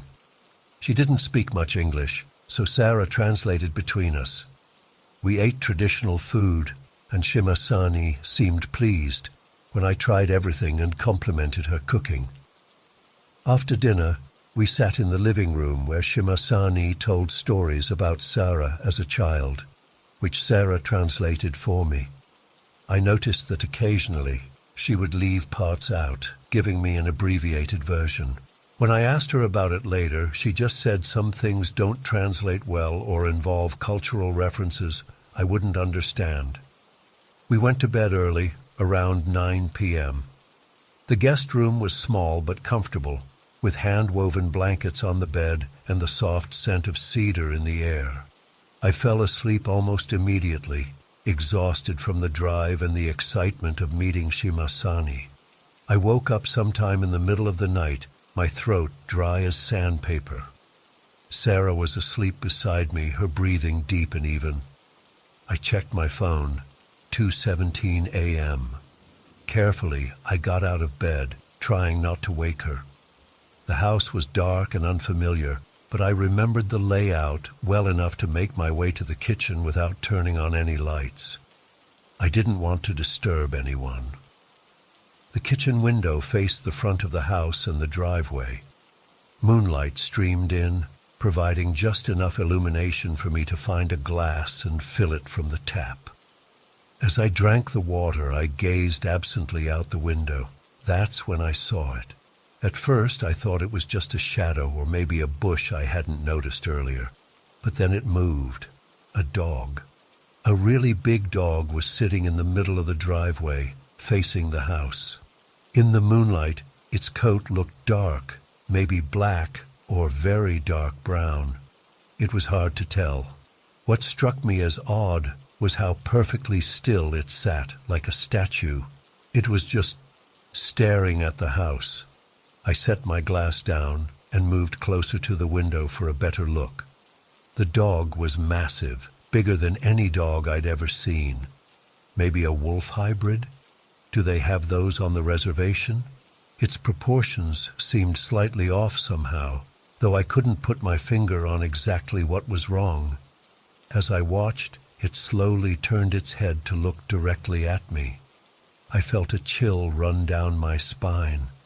There was something deeply unsettling about the way it moved, stiff and jerky, like a poorly animated figure in an old video game, not fluid like a living creature should move. I stood frozen, staring back at it. The dog's eyes caught the moonlight, reflecting it in a way that made them appear to glow. I couldn't look away. Time seemed to stretch as we locked eyes through the glass. Then it stood up. Its movement was all wrong, like its joints bent in directions they shouldn't. It took a step toward the house, still staring at me, and I felt my heart hammering in my chest. I backed away from the window, suddenly not wanting to see any more. Something about that dog felt dangerous in a way I couldn't explain. I hurried back to the bedroom, spilling some water from my glass in my haste. When I got back into bed, Sarah stirred but didn't wake up. I lay there for what felt like hours, listening for any sound from outside, but eventually fell into an uneasy sleep. The next morning, I woke up late. Sarah and Shimasani were already in the kitchen preparing breakfast. The smell of coffee and fry bread filled the air. I tried to act normal, but the memory of that strange dog kept tugging at my thoughts. As we ate breakfast, I casually brought it up. "I saw a really big dog in the driveway last night when I got up for some water," I said, keeping my tone light. "Do any neighbors have dogs that roam around here?" The reaction was immediate and unexpected. Sarah stopped mid-bite, her fork suspended in the air. Shimasani asked something in Navajo, her voice sharp with concern. "What time was this?" Sarah asked me, ignoring her grandmother's question. "Around 2:15, maybe. Why?"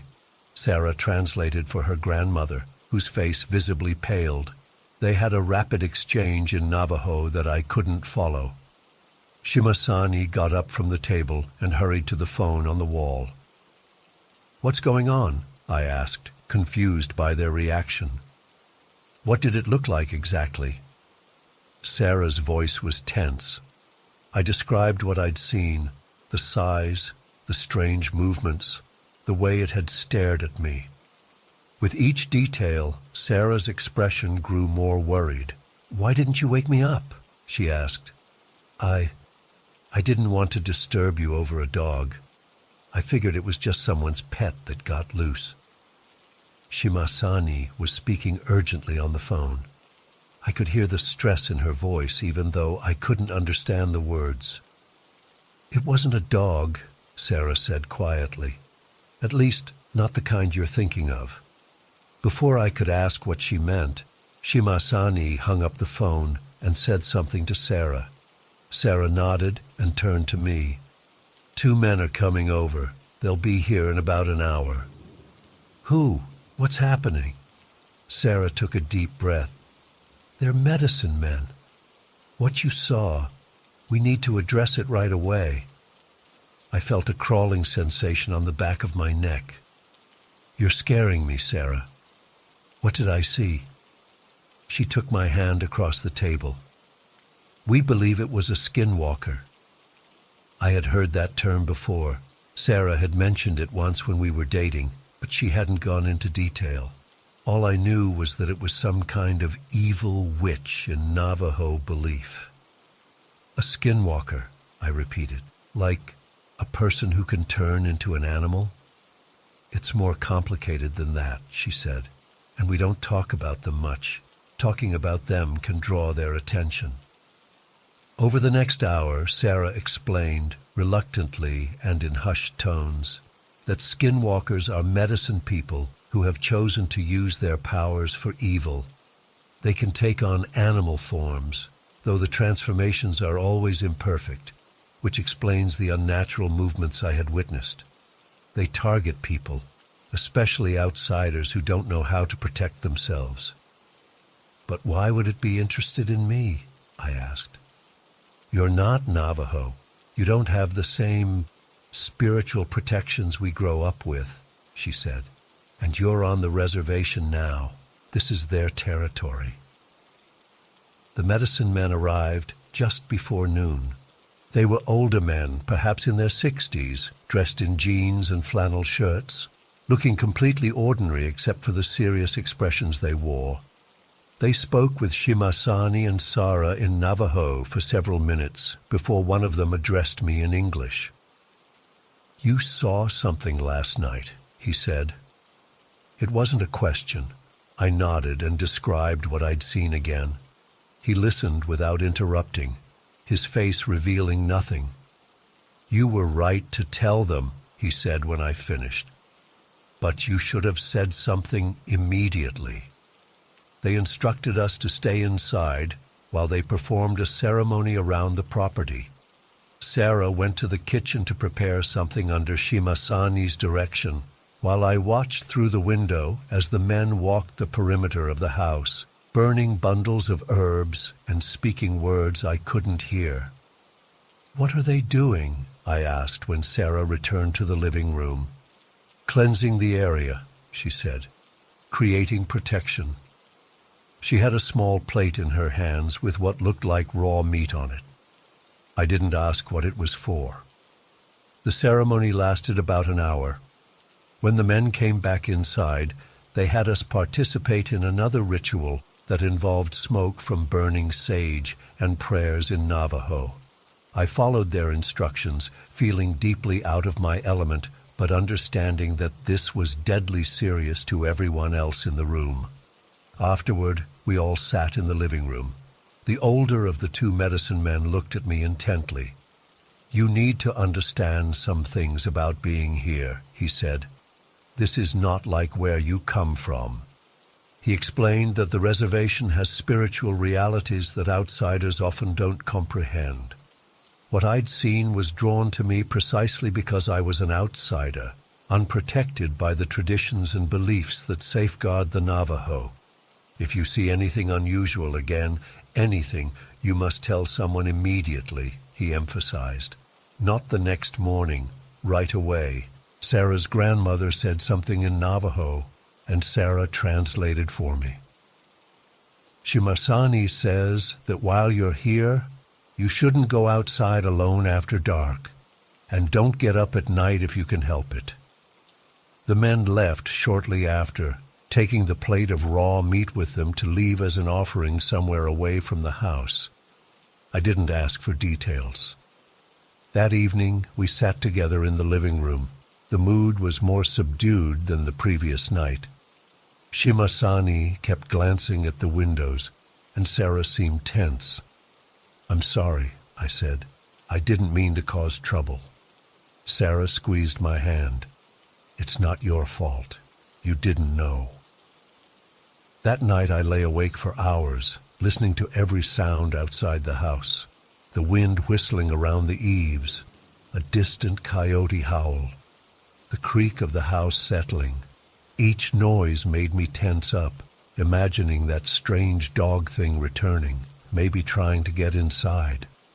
I must have fallen asleep eventually, because the next thing I knew, it was morning. Sarah was already up, sitting on the edge of the bed, watching me.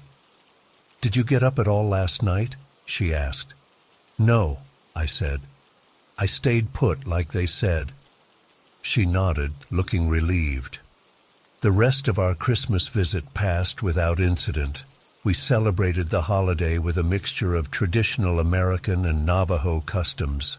Shimasani gave me a handmade bracelet of silver and turquoise that Sarah said was for protection. I wore it constantly after that.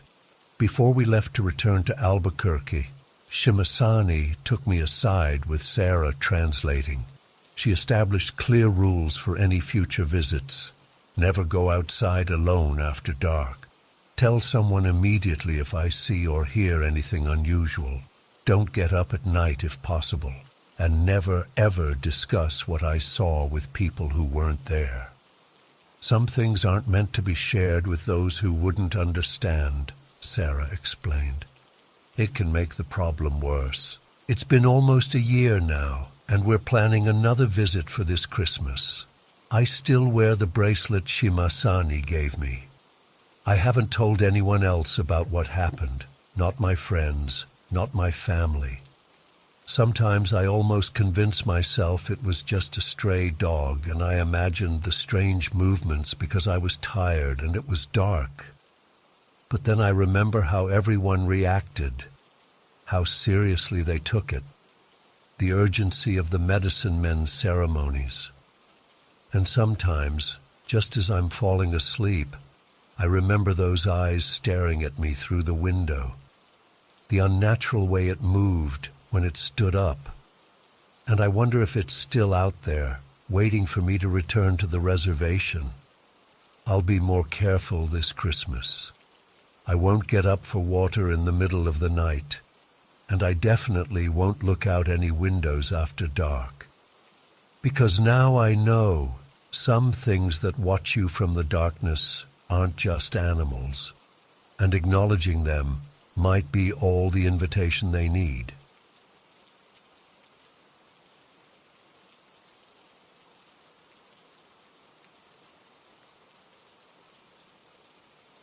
I've been an avid hiker for about 7 years now.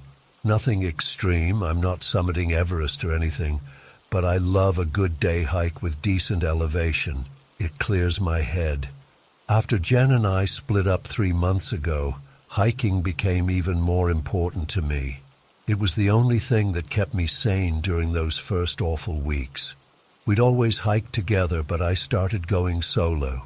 There's something therapeutic about being alone on a trail, just you and your thoughts and the rhythm of your boots on dirt.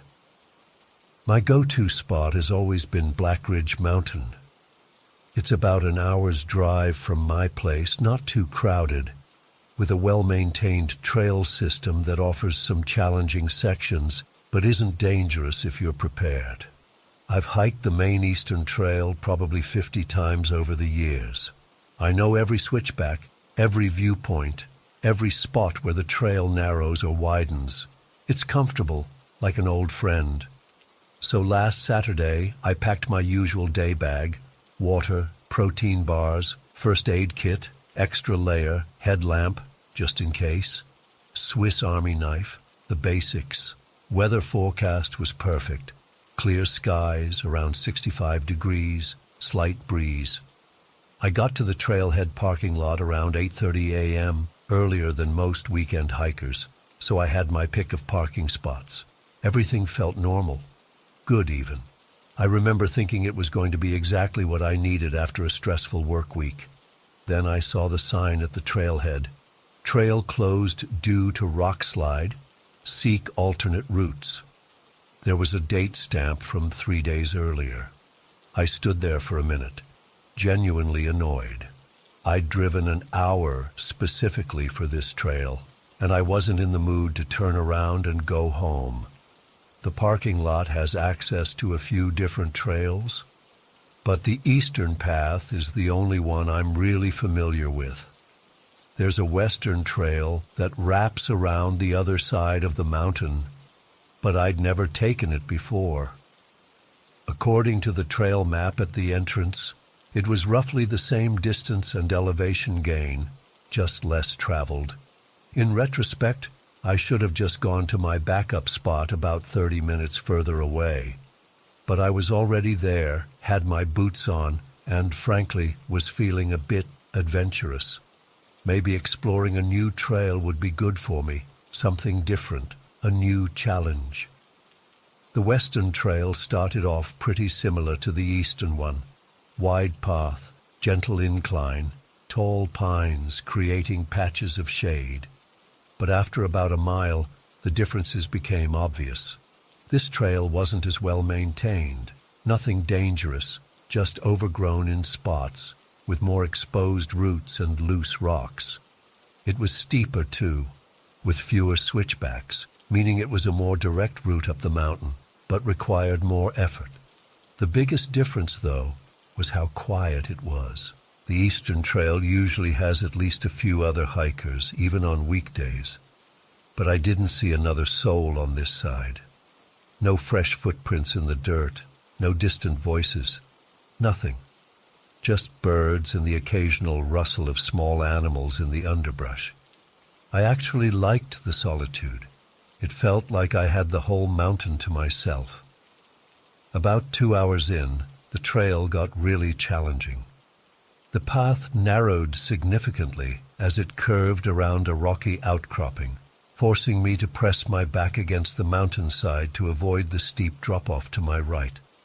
My heart was pounding, partly from exertion and partly from the adrenaline of navigating such a precarious section. But I made it through, and the trail widened again as it continued upward.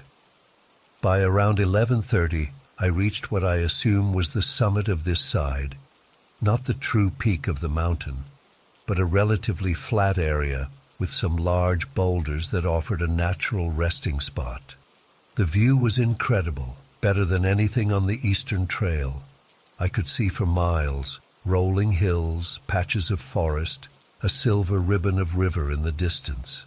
I sat on a sun-warmed rock, drank some water, and ate one of my protein bars, feeling pretty satisfied with my decision to try something new. After about 20 minutes, I started the descent down the other side of the ridge. This is when things started to get weird.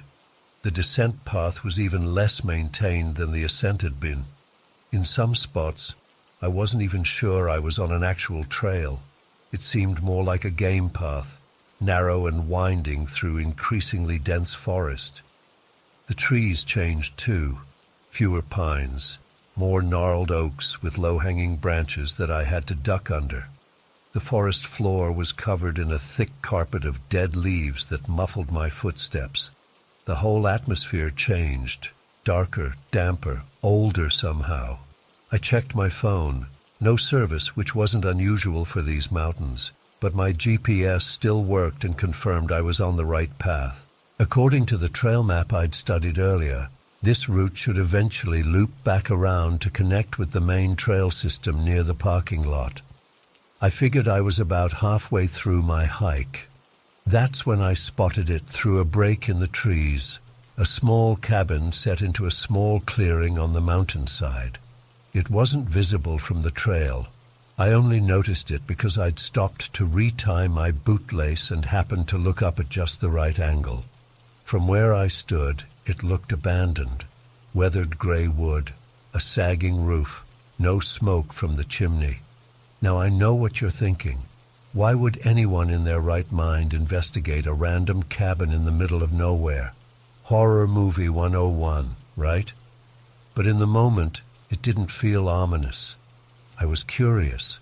I'd hiked this mountain so many times and never knew there was a structure out here. I figured it was probably an old ranger station or hunter's cabin, maybe historical. Plus, I'm not gonna lie, I was contemplating posting some cool photos on Instagram. Discovered a hidden cabin on my hike today. Adventure our hidden treasures. That kind of thing. So I veered off the trail, pushing through about 50 yards of underbrush to reach the clearing. As I got closer, I could see just how dilapidated the place was. Not just old, but falling apart. The roof had partially collapsed on one side. Most of the windows were broken. The small porch had rotted through in spots. This place hadn't been maintained in decades. I approached cautiously, suddenly aware of how quiet it had become. No birds chirping, no insects buzzing, just the soft crunch of dead leaves under my boots. The cabin door hung slightly ajar, its hinges rusted and bent. I called out, "Hello? Anyone here?" Mostly as a reflex. I didn't actually expect a response, and I didn't get one. I pushed the door open wider with the toe of my boot. It creaked loudly, the sound echoing through the clearing. The interior was a single room, maybe 15 by 15 feet. Dust particles floated in the beams of sunlight that streamed through holes in the roof. There was an old iron wood stove in one corner, a crude wooden table with one chair in the center, and what looked like the remains of a cot against the far wall. Everything was covered in a thick layer of dust, cobwebs stretching from wall to wall. And then I saw it, in the corner opposite the wood stove, partially hidden by the collapsed remains of what might have been a cupboard, a skeleton, an actual human skeleton. It wasn't arranged like in a museum or Halloween decoration. It was slumped against the wall, clothes still hanging in tatters on the bones. A plaid shirt, work pants, hiking boots not too different from my own. A crushed hat lay nearby. From the size and clothing, I guessed it had been a man. I couldn't tell how long it had been there. Years, definitely. But beyond that, I have no idea. My first instinct was to call 911, but I still had no cell service. My second thought was to get back to my car as quickly as possible and report it to the rangers or police. But before I could move, the strangest feeling came over me, like the air pressure had suddenly changed. My ears popped and the hair on my arms stood up. That's when I heard the front door swing shut behind me with a definitive thud.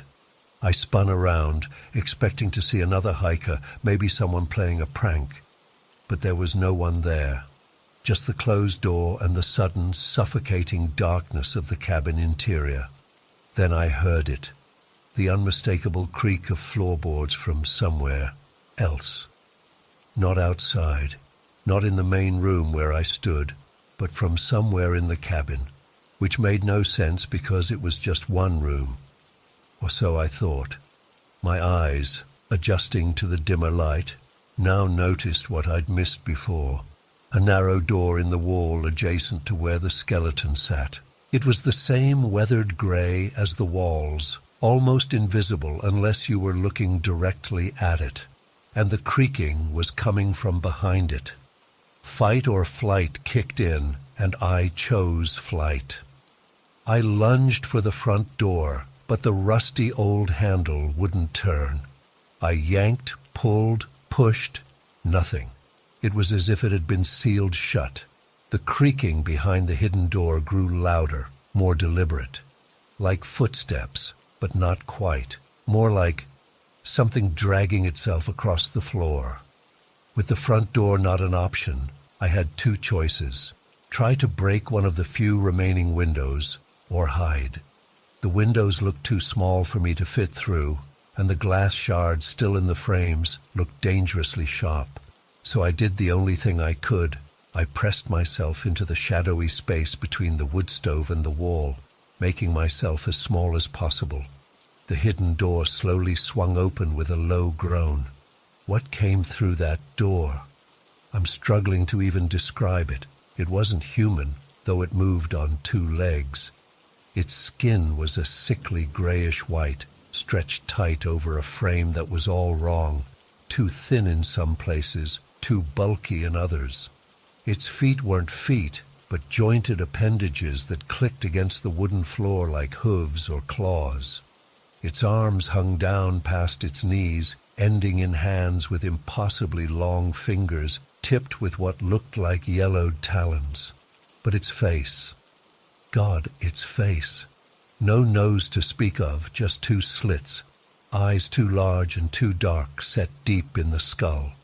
And its mouth, wide and full of teeth that reminded me of broken glass, jagged and uneven. I was frozen in terror, not even daring to breathe.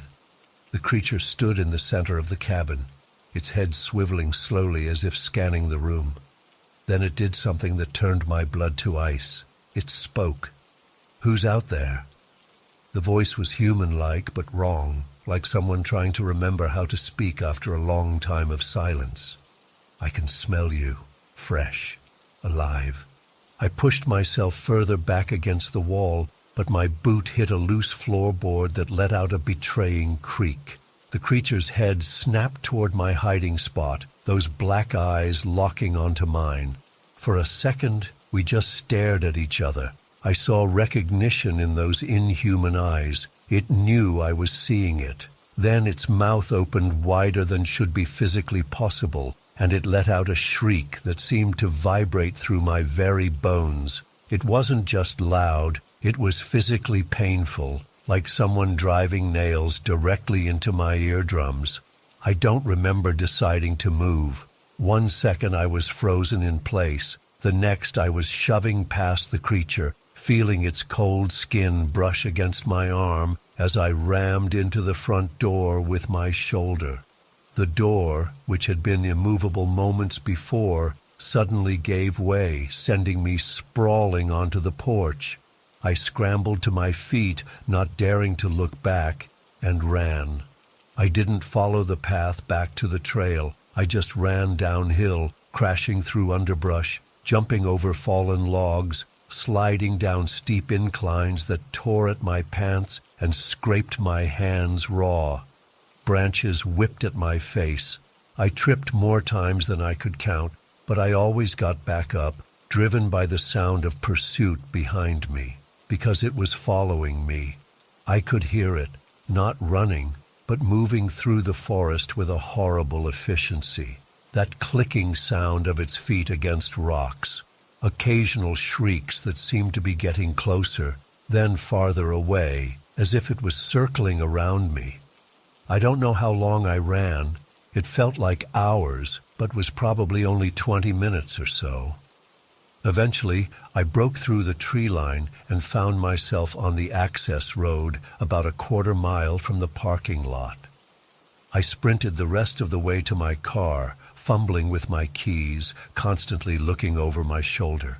As I peeled out of the parking lot, I caught a glimpse of something in my rearview mirror, a gray figure at the edge of the forest, just standing there, watching. Then I turned onto the main road, and it was out of sight. I drove straight to the ranger station at the base of the mountain, barely able to form coherent sentences as I tried to explain what I'd found. I told them about the cabin and the skeleton, but I couldn't bring myself to describe the creature. They probably would have had me committed. Instead, I said I got spooked and ran after finding human remains. 2 rangers took my information and said they'd investigate. They seemed concerned about the skeleton but didn't appear to take the rest of my panic very seriously. One of them mentioned there weren't any registered cabins or structures on that part of the mountain, which only made the whole thing more unsettling. I called yesterday to follow up. The ranger I spoke with said they'd searched the western trail and found no cabin, no clearing, no skeleton, nothing matching my description at all. He suggested I might have gotten turned around or been affected by dehydration or elevation sickness. But I know what I saw. I have the scrapes and bruises from my frantic escape to prove I was there. I have a distinct handprint-shaped bruise on my arm where that thing touched me. A bruise that hasn't faded and feels ice-cold to the touch even now, days later. I don't know what that thing was or why it was in that cabin with a human skeleton. I don't know if it killed that person or if it was something else entirely. All I know is that I'm never hiking alone again. In fact, I'm not sure I'll ever go back to those mountains. If you're reading this and you hike, especially if you hike solo, please be careful. Stick to populated trails. Tell someone where you're going. And if you ever come across a structure in the woods that looks abandoned, just keep walking. Some things are better left undisturbed. The bruise on my arm is getting worse, and sometimes, when my apartment is completely quiet at night, I swear I can hear floorboards creaking.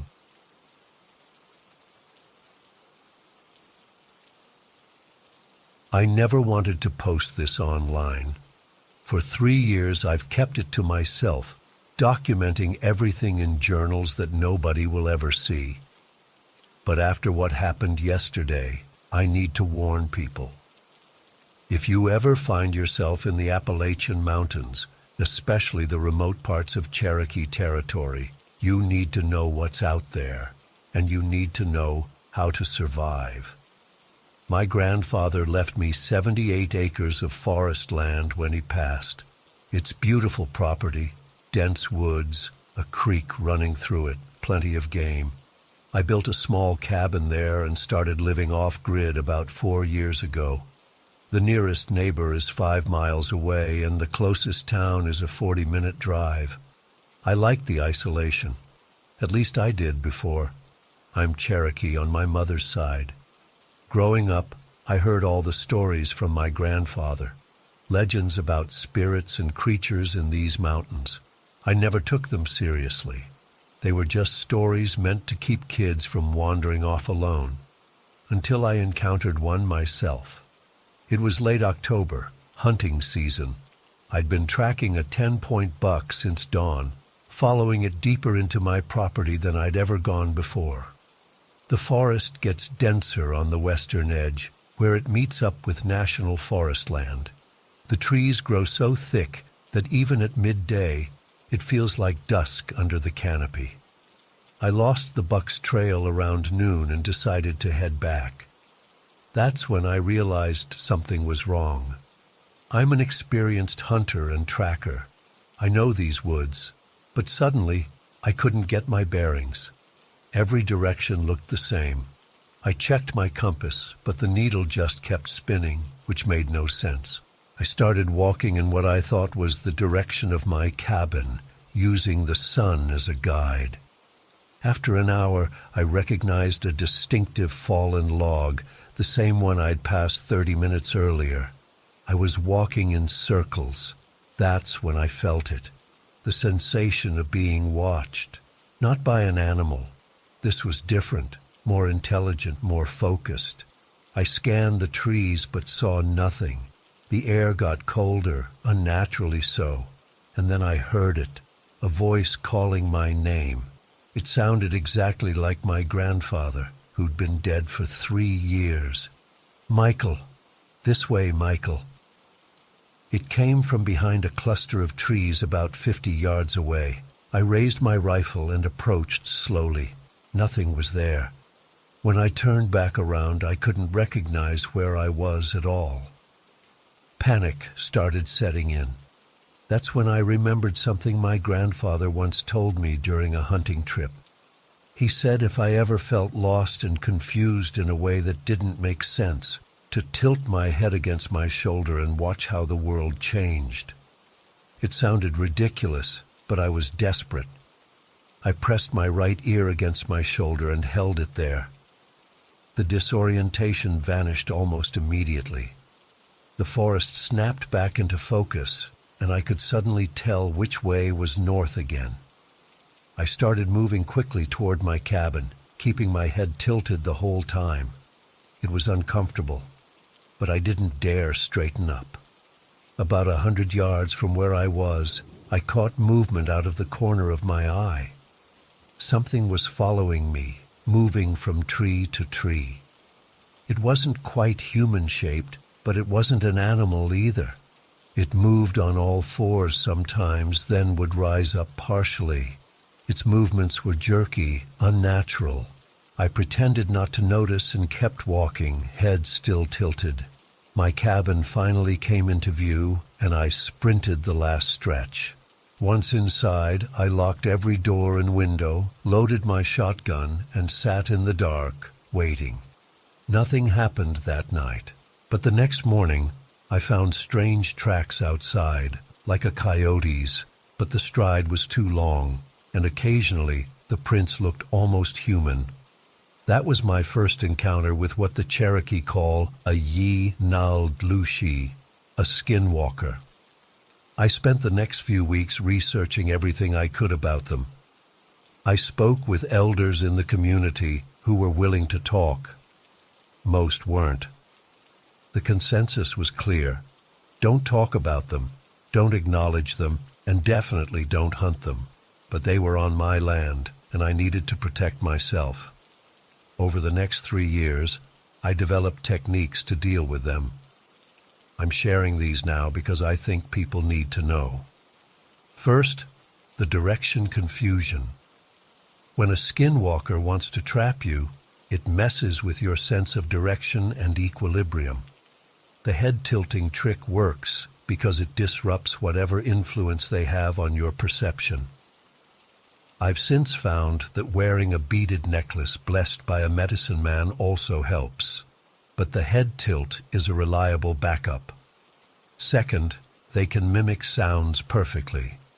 They'll imitate people you know, animals in distress, or even your own voice. Never approach a sound that seems out of place or too convenient. I once heard what sounded like a woman screaming for help about a mile from my cabin. When I got closer, cautiously with my rifle, the woman suddenly went silent. Then I heard the sound of something large moving through the underbrush, circling around behind me. Third, they often appear as coyotes, but there's always something wrong with them. They might be too large, have strange proportions, or move in ways that real coyotes don't. I've seen one running on its hind legs before dropping back to all fours when it noticed me watching. I started setting protective boundaries around my property. White ash works. They won't cross a line of it. I surrounded my cabin with ash and set up traps farther out on my land, hidden spots covered with ash. Twice I found strange black blood near these traps, confirming they were effective. I should have been content with protection. That was my mistake. Protection wasn't enough for me. I wanted to drive them away completely. This is where James and Cole come in. They're friends from town who've hunted with me for years. When I finally told them what was happening on my land, James was skeptical, but Cole was immediately convinced. His grandmother was Cherokee, and he'd heard similar stories growing up. My grandmother said they're humans who practice dark medicine, Cole explained one night as we sat in my cabin. They wear animal skins to transform, and they feed on fear as much as flesh. James laughed it off. Sounds like you've got some tweakers camping on your property, Mike. Or maybe just some weird animal hybrids. I showed them my journals, the photos of tracks, the samples of black blood I'd collected from my traps. Even James had to admit something strange was happening.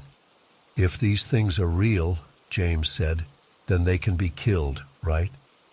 That's when Cole mentioned silver bullets. He'd been doing his own research and found references to silver being effective against skinwalkers. James, who had been a Marine, suggested a more direct approach, setting up a hunting blind near one of my ash traps and waiting for one to appear. I told them it was too dangerous. The elders had warned me, never hunt them because they'll hunt you back. But James and Cole were determined, and part of me wanted to end this once and for all.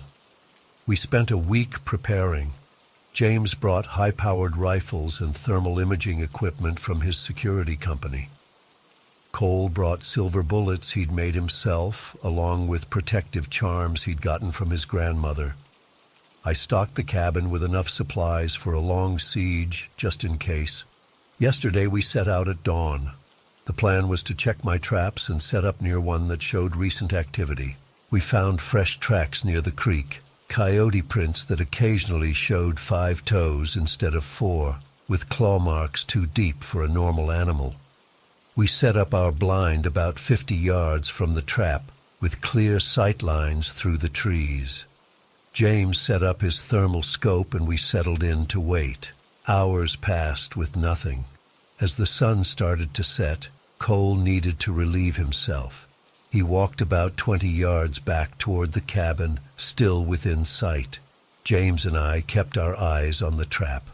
"What the hell?" James suddenly whispered, looking through his thermal scope. "What is it?" I asked. "I'm picking up something huge moving around behind those trees, but I can't see anything with my naked eye." I raised my rifle and peered through my own scope. Nothing. "Cole," James called out, not too loud. "Get back here." No response. "Cole!" James hissed again. We both turned to look for him. Cole was standing perfectly still about 30 yards away, facing away from us. "Cole, what are you doing? Get back here," I called out. He turned around slowly. Something was wrong with his face. His eyes were too wide, and his mouth was stretched into an unnatural grin. Then his head tilted at an impossible angle, like his neck had extra joints. "That's not Cole," I whispered to James, raising my rifle.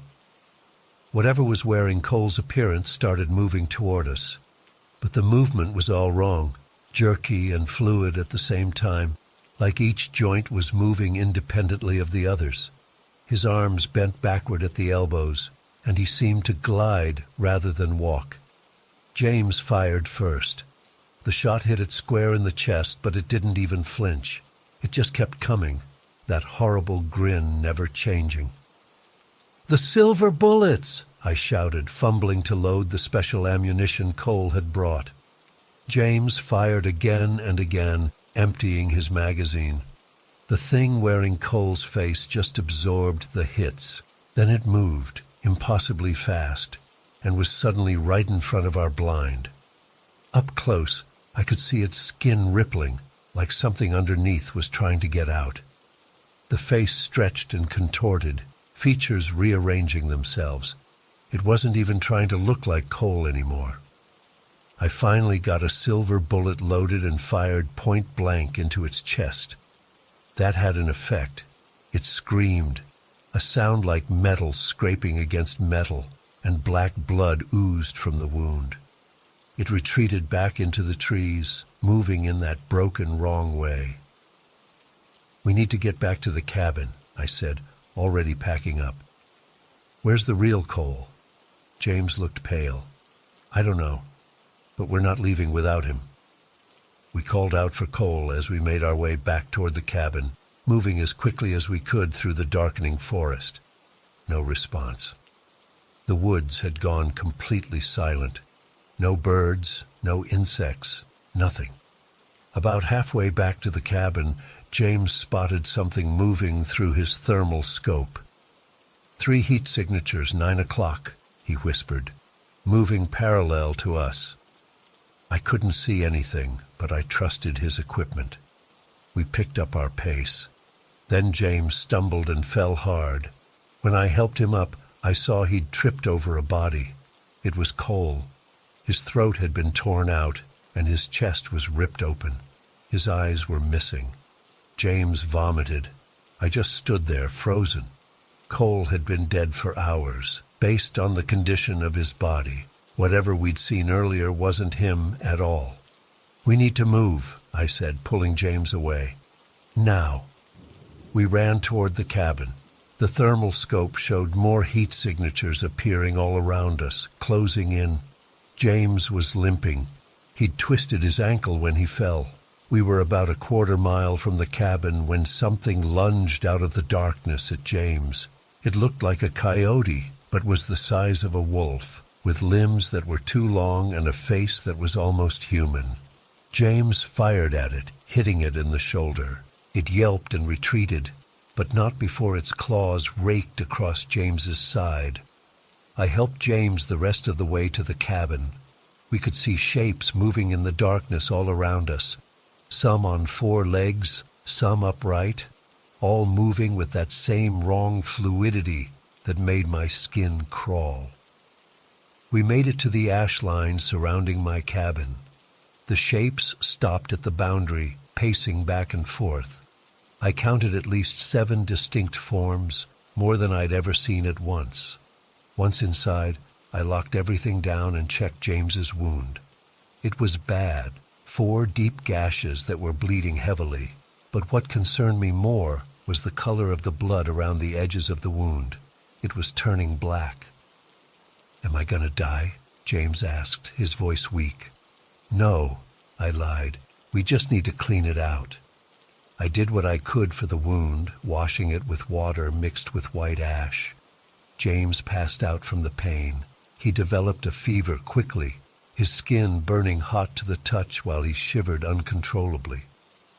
Throughout the night, they tested the boundaries of my cabin, scratching at the windows, tapping on the walls, calling out in familiar voices, my grandfather, Cole, even my own voice. By morning, James was dead. His wound had spread, black veins extending from it across his entire torso. I couldn't stay in the cabin with his body. I had to make a run for my truck, which was parked about 100 yards away. I loaded my shotgun with shells containing silver buckshot, put on my protective necklace, and prepared to make a dash for it. When I opened the door, the yard appeared empty. The shapes that had surrounded us all night were gone. But I knew better than to trust appearances now. I ran for the truck, staying within the ash boundary as long as possible. I was about halfway there when I felt something swipe at my back.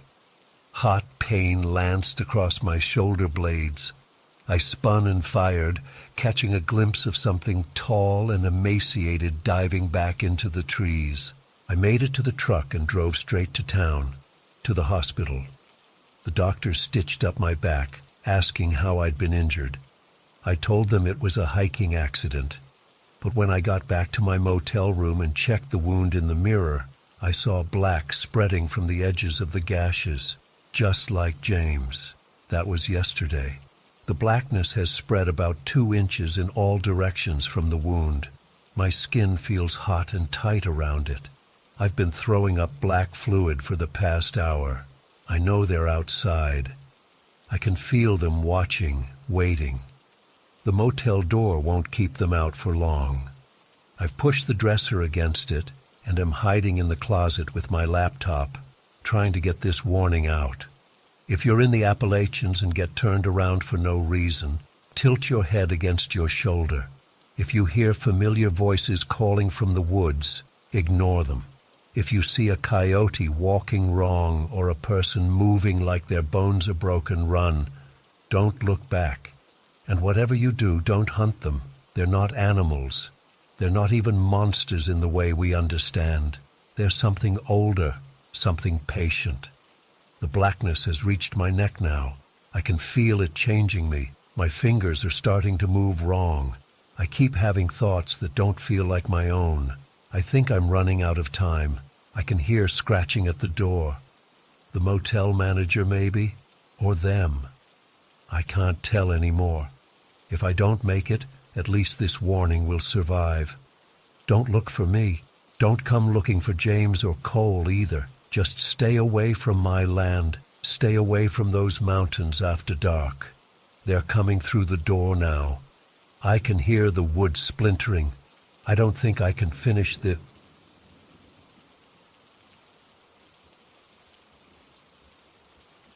I've kept this story to myself for almost 23 years now.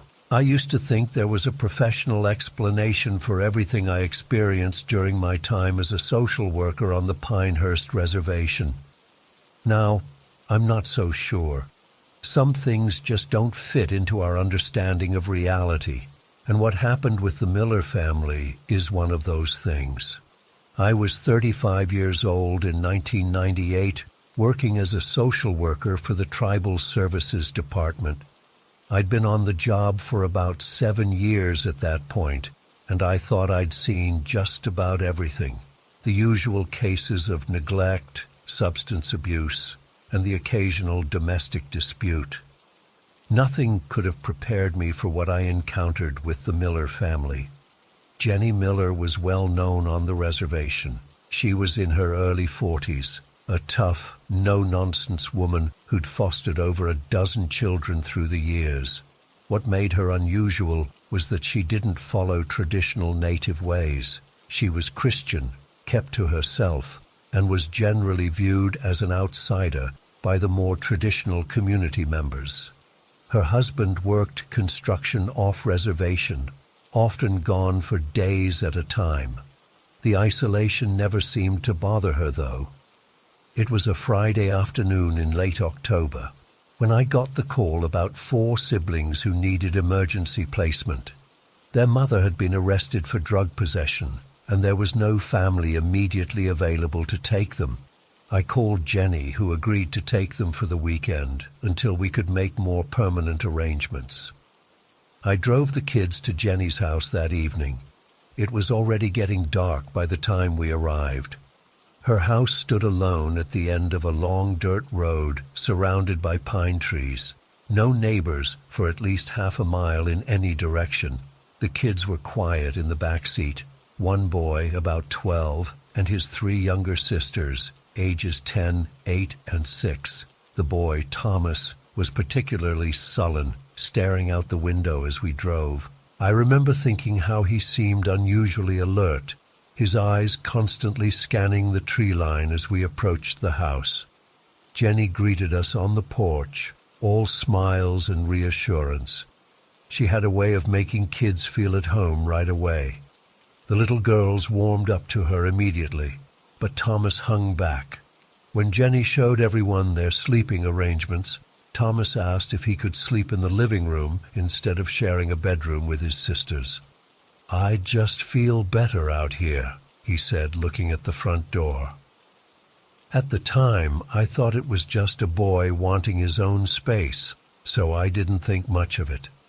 What was supposed to be a weekend placement stretched into a week, then 2 weeks, and then a 30-day temporary custody arrangement while the mother underwent court-mandated rehab. I visited every few days to check on the kids, and things seemed to be going well. Thomas was still sleeping on the couch, but Jenny said he was being helpful and protective of his sisters. It was during my 3rd week of visits that I noticed something had changed. Jenny seemed tense, dark circles under her eyes. When I asked if everything was okay, she glanced at Thomas, who was sitting silently on the couch, his eyes fixed on the living room window. "We've had some disturbances at night," she said quietly. I asked her to elaborate, and she hesitated before telling me what had happened.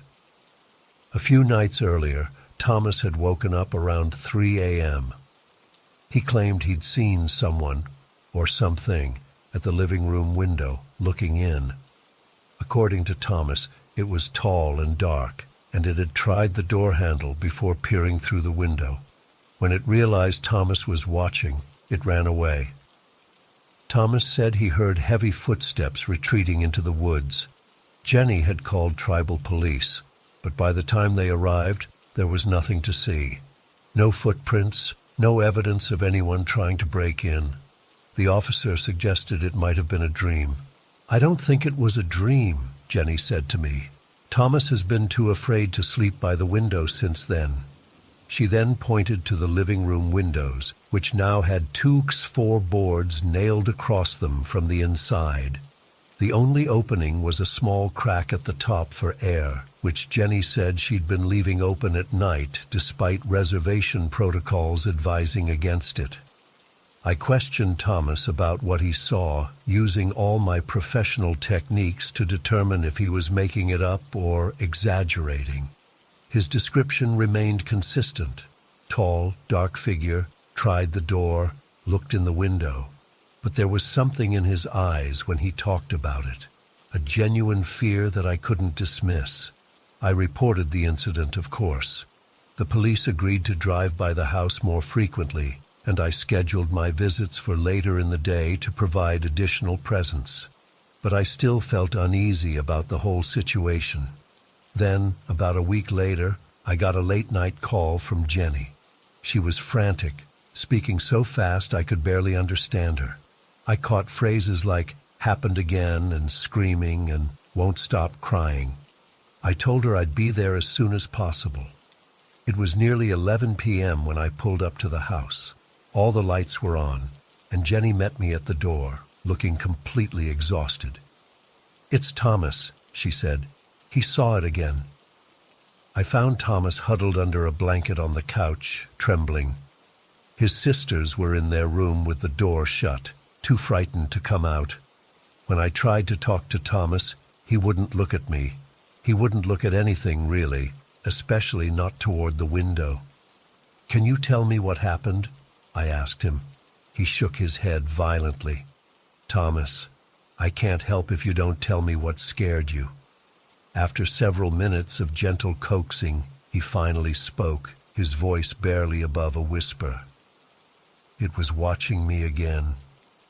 It knows I can see it." "What does it look like?" I asked, trying to keep my voice steady. Thomas looked at me then, his eyes wide and haunted. "It's big and black and hairy, and its face—" He trailed off, shuddering. "What about its face, Thomas?" "It has a goat face," he whispered, "but not like a normal goat. Its eyes are all wrong." I'll admit it, a chill ran down my spine. Children make up stories, I told myself. They have vivid imaginations. But the raw terror in this boy's eyes was unlike anything I'd ever seen. Jenny had called the police again, and again they found nothing. No footprints, no evidence of an intruder. The officer suggested that maybe Thomas had seen a deer or some other animal. But Thomas was adamant. It was not an animal, at least not any kind he'd ever seen before. I stayed until Thomas finally fell asleep from sheer exhaustion. Jenny walked me out to my car, and in the privacy of the night, she confessed something. "I think I heard it last night before Thomas screamed," she said quietly. "There were footsteps on the porch, heavy ones, and a sort of scratching at the wall. I thought it was just the wind in the trees." I tried to reassure her that there must be a logical explanation, but even I was starting to have doubts. The fear in that house was palpable, and it was affecting everyone.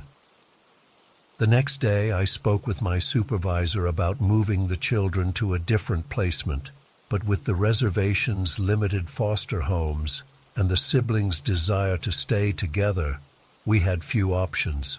Jenny insisted she could handle it, and the children, despite being frightened, didn't want to leave her care. For the next week, I visited daily. Jenny had installed motion sensor lights around the house and kept all the windows not only locked, but covered with boards. The only window she left partially open was a small bathroom window that was too high for anyone to reach from outside. Things seemed to calm down. Thomas was still sleeping in the living room, but he'd moved the couch away from the window and closer to his sister's bedroom door. Jenny reported no more sightings or strange noises.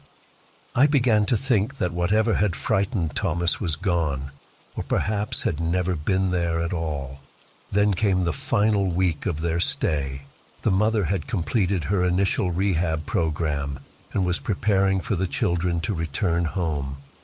On my second-to-last scheduled visit, I arrived to find Jenny's husband at home, a rare occurrence. He greeted me at the door, his expression grim. "Jenny's not feeling well," he said. "She hasn't been sleeping." When I asked why, he lowered his voice. "She says something's been walking around the house at night, scratching at the walls. She wanted me to come home." I found Jenny in the kitchen, looking even more exhausted than before. The children were playing in the backyard, supervised by the oldest sister, while Thomas sat on the porch steps, watching the tree line. "I'm not crazy," Jenny said the moment we were alone. "I know what I've been hearing. There's something out there." I asked her to describe what she'd heard. Footsteps on the porch, scratching at the walls like something with claws, and she hesitated. "Sometimes I think I hear breathing outside the bathroom window, like something standing on its hind legs, tall enough to reach a window 8 feet off the ground." I suggested it could be a bear, but she shook her head. "Bears don't try doorknobs. Bears don't stay in one place for hours, just watching and waiting." Jenny then told me something that made my blood run cold. The previous night she'd been awakened by the sound of scratching at her bedroom wall, the exterior wall. She'd lain there, frozen in fear, listening as the scratching moved slowly around the house, wall by wall, until it reached the living room where Thomas slept. Then it stopped. "I got up to check on him," she said. "He was awake, staring at the ceiling. He looked at me and said, 'It's on the roof now.' I didn't hear anything, but Thomas, he just knows when it's there." The children were due to leave in 2 days. I assured Jenny that whatever was happening would end soon, and she nodded, though she didn't look convinced. On my final visit, the day before the children were to return to their mother, I arrived to find a tribal elder at the house.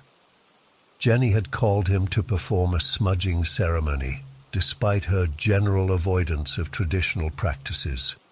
The elder had burned sage throughout the house, chanting prayers in our native language. Thomas seemed calmer than I'd seen him in weeks. His sisters, too, appeared less tense. Jenny, however, looked worse. "It didn't like the smudging," she told me privately. "Last night was the worst yet. The scratching was so loud I thought it would tear through the walls. My husband heard it too this time." Before I left, I had individual conversations with each child, standard procedure, before returning them to their mother. The 3 girls were excited to go home, though they said they'd miss Jenny. Thomas was the last one I spoke with. "Are you ready to go home?" I asked him. He nodded but didn't meet my eyes. "Thomas, can I ask you something about what you saw at the window?" He tensed immediately. "You don't have to talk about it if you don't want to," I assured him. "But I want to help make sure you feel safe when you go home." After a long pause, Thomas spoke so quietly I had to lean in to hear him. "It followed us here," he said. "What do you mean?" "It was at our house before. It used to look in my window at home, too. That's why I wanted to sleep in the living room here, to watch out for my sisters." I felt a chill run through me. "Why didn't you tell me this before?" Thomas shrugged. "You wouldn't have believed me. Grown-ups never do." Before I could question him further, the youngest sister, Emily, came running in. She jumped onto Thomas's lap and wrapped her arms around his neck. "Are you talking about the monster?" she asked innocently. Thomas shot her a warning look, but it was too late. "What monster, Emily?" I asked, keeping my voice casual. "The one that looks in the windows at night," she said matter-of-factly. "The one with the goat face." I glanced at Thomas, who had gone very still. "Emily, have you seen this monster too?" She nodded. "Uh-huh, not just once, every night." The children left the next day, returned to their mother, who had completed her program and was ready to provide a stable home. I filed my final report, including notes about Thomas's claims and the strange occurrences, but framed them as possible manifestations of the children's anxiety about their mother's situation. It was the professional thing to do. A month later, Jenny Miller put her house up for sale. When I called to check in, she wouldn't tell me exactly why they were moving, just that they needed a change of scenery. Her husband had found work in a city about 2 hours away. Before they left, I visited one last time. The house was mostly packed up, boxes stacked in every room. Jenny seemed better, more like her old self, though she still had that wariness in her eyes. "I wanted to thank you," she said, "for not thinking I was crazy." "I never thought that," I told her honestly. She looked around the empty living room, her gaze lingering on the windows, still covered with boards. "Whatever it was," she said quietly, "it's still out there. The smudging didn't get rid of it. It just made it angry." "How do you know?" She hesitated, then said, "Because I saw it, the night after the elder left. I got up to use the bathroom, and there it was, looking in through that high window, just like Thomas described it. Tall, dark, with a face like—" She shuddered. like nothing I've ever seen before. I've thought about Jenny's story many times over the years. I checked in on the Miller family occasionally after they moved. They never came back to the reservation to live, though Jenny would visit during daylight hours for tribal events. She never stayed past dark. I followed up on the children too. They seemed to adjust well after returning to their mother. Thomas, particularly, thrived in high school and went on to college. When I retired in 2015, I reached out to him, curious if he remembered that month at Jenny's house. "Some things are better left in the past, Dr. Reynolds," was all he would say. "I'm retired now, living in a small house on the edge of town. Not on the reservation. I couldn't bring myself to stay there after everything that happened. I've tried to rationalize what occurred at Jenny's house. Mass hysteria, perhaps. Suggestion and fear feeding off each other in an isolated environment. But on nights when the wind blows through the pine trees outside my window, I remember what Jenny told me the last time I saw her. There are things in this world that don't have names, Dr. Reynolds. Things that live in the spaces between what we know and what we fear. And once they know you can see them, they never really go away. I keep my blinds closed at night now. I don't look out windows after dark. Call it superstition if you want, but I can't shake the feeling that something is out there, watching and waiting. Something that followed Jenny from the reservation, something that might have followed me too. And sometimes when I'm drifting off to sleep, I swear I hear scratching at my walls. I've never told this story outside my family, not because I don't want to, but because I know what happens when you tell people you've seen something they don't believe in. They look at you like you're crazy or making stuff up for attention. But what happened to me in the summer of '87 was real, and it still wakes me up at night sometimes. I was 15 and seriously messing up my life. I'd started hanging out with some older kids who introduced me to weed and then other stuff. My grades tanked and I got caught shoplifting twice. My dad was beyond pissed. He'd worked his ass off as a single parent since my mom died when I was 8, and here I was throwing it all away. The final straw came when he found a baggie of pills in my jacket. Instead of calling the cops, he called my grandfather, his dad, who lived on the Cherokee Reservation in western North Carolina. I'm half Cherokee through my dad's side, but we never really connected with that part of our heritage after Mom died. Dad moved us to Charlotte for work, and that was that. "You're spending the next month with your grandfather," Dad told me. No discussion. I threw a fit, of course. A whole month in the middle of nowhere with no friends, with some old man I barely remembered, but Dad wasn't budging. "You might learn something about who you really are," he said, packing my bag for me. I snuck my Nintendo into my backpack when he wasn't looking. At least I'd have Mario to keep me company. The drive to the reservation took forever. We barely spoke the whole way. When we finally pulled up to this weathered farmhouse with a wraparound porch, I was already counting the days until I could leave. My grandfather, James, was waiting on the steps. He looked ancient to me, with deep lines in his face and long gray hair pulled back in a braid. He wore faded jeans and a flannel shirt despite the summer heat. "John," he said, nodding at my dad. Then he looked at me. "Johnny." No smile, no hug, just that nod. Dad didn't even come inside. He just handed me my bag, told me to behave, and drove off. I remember watching his car disappear down the dirt road, feeling completely abandoned. "Come," Grandfather said, turning to go inside. "Your cousins are waiting." Cousins? Nobody mentioned cousins.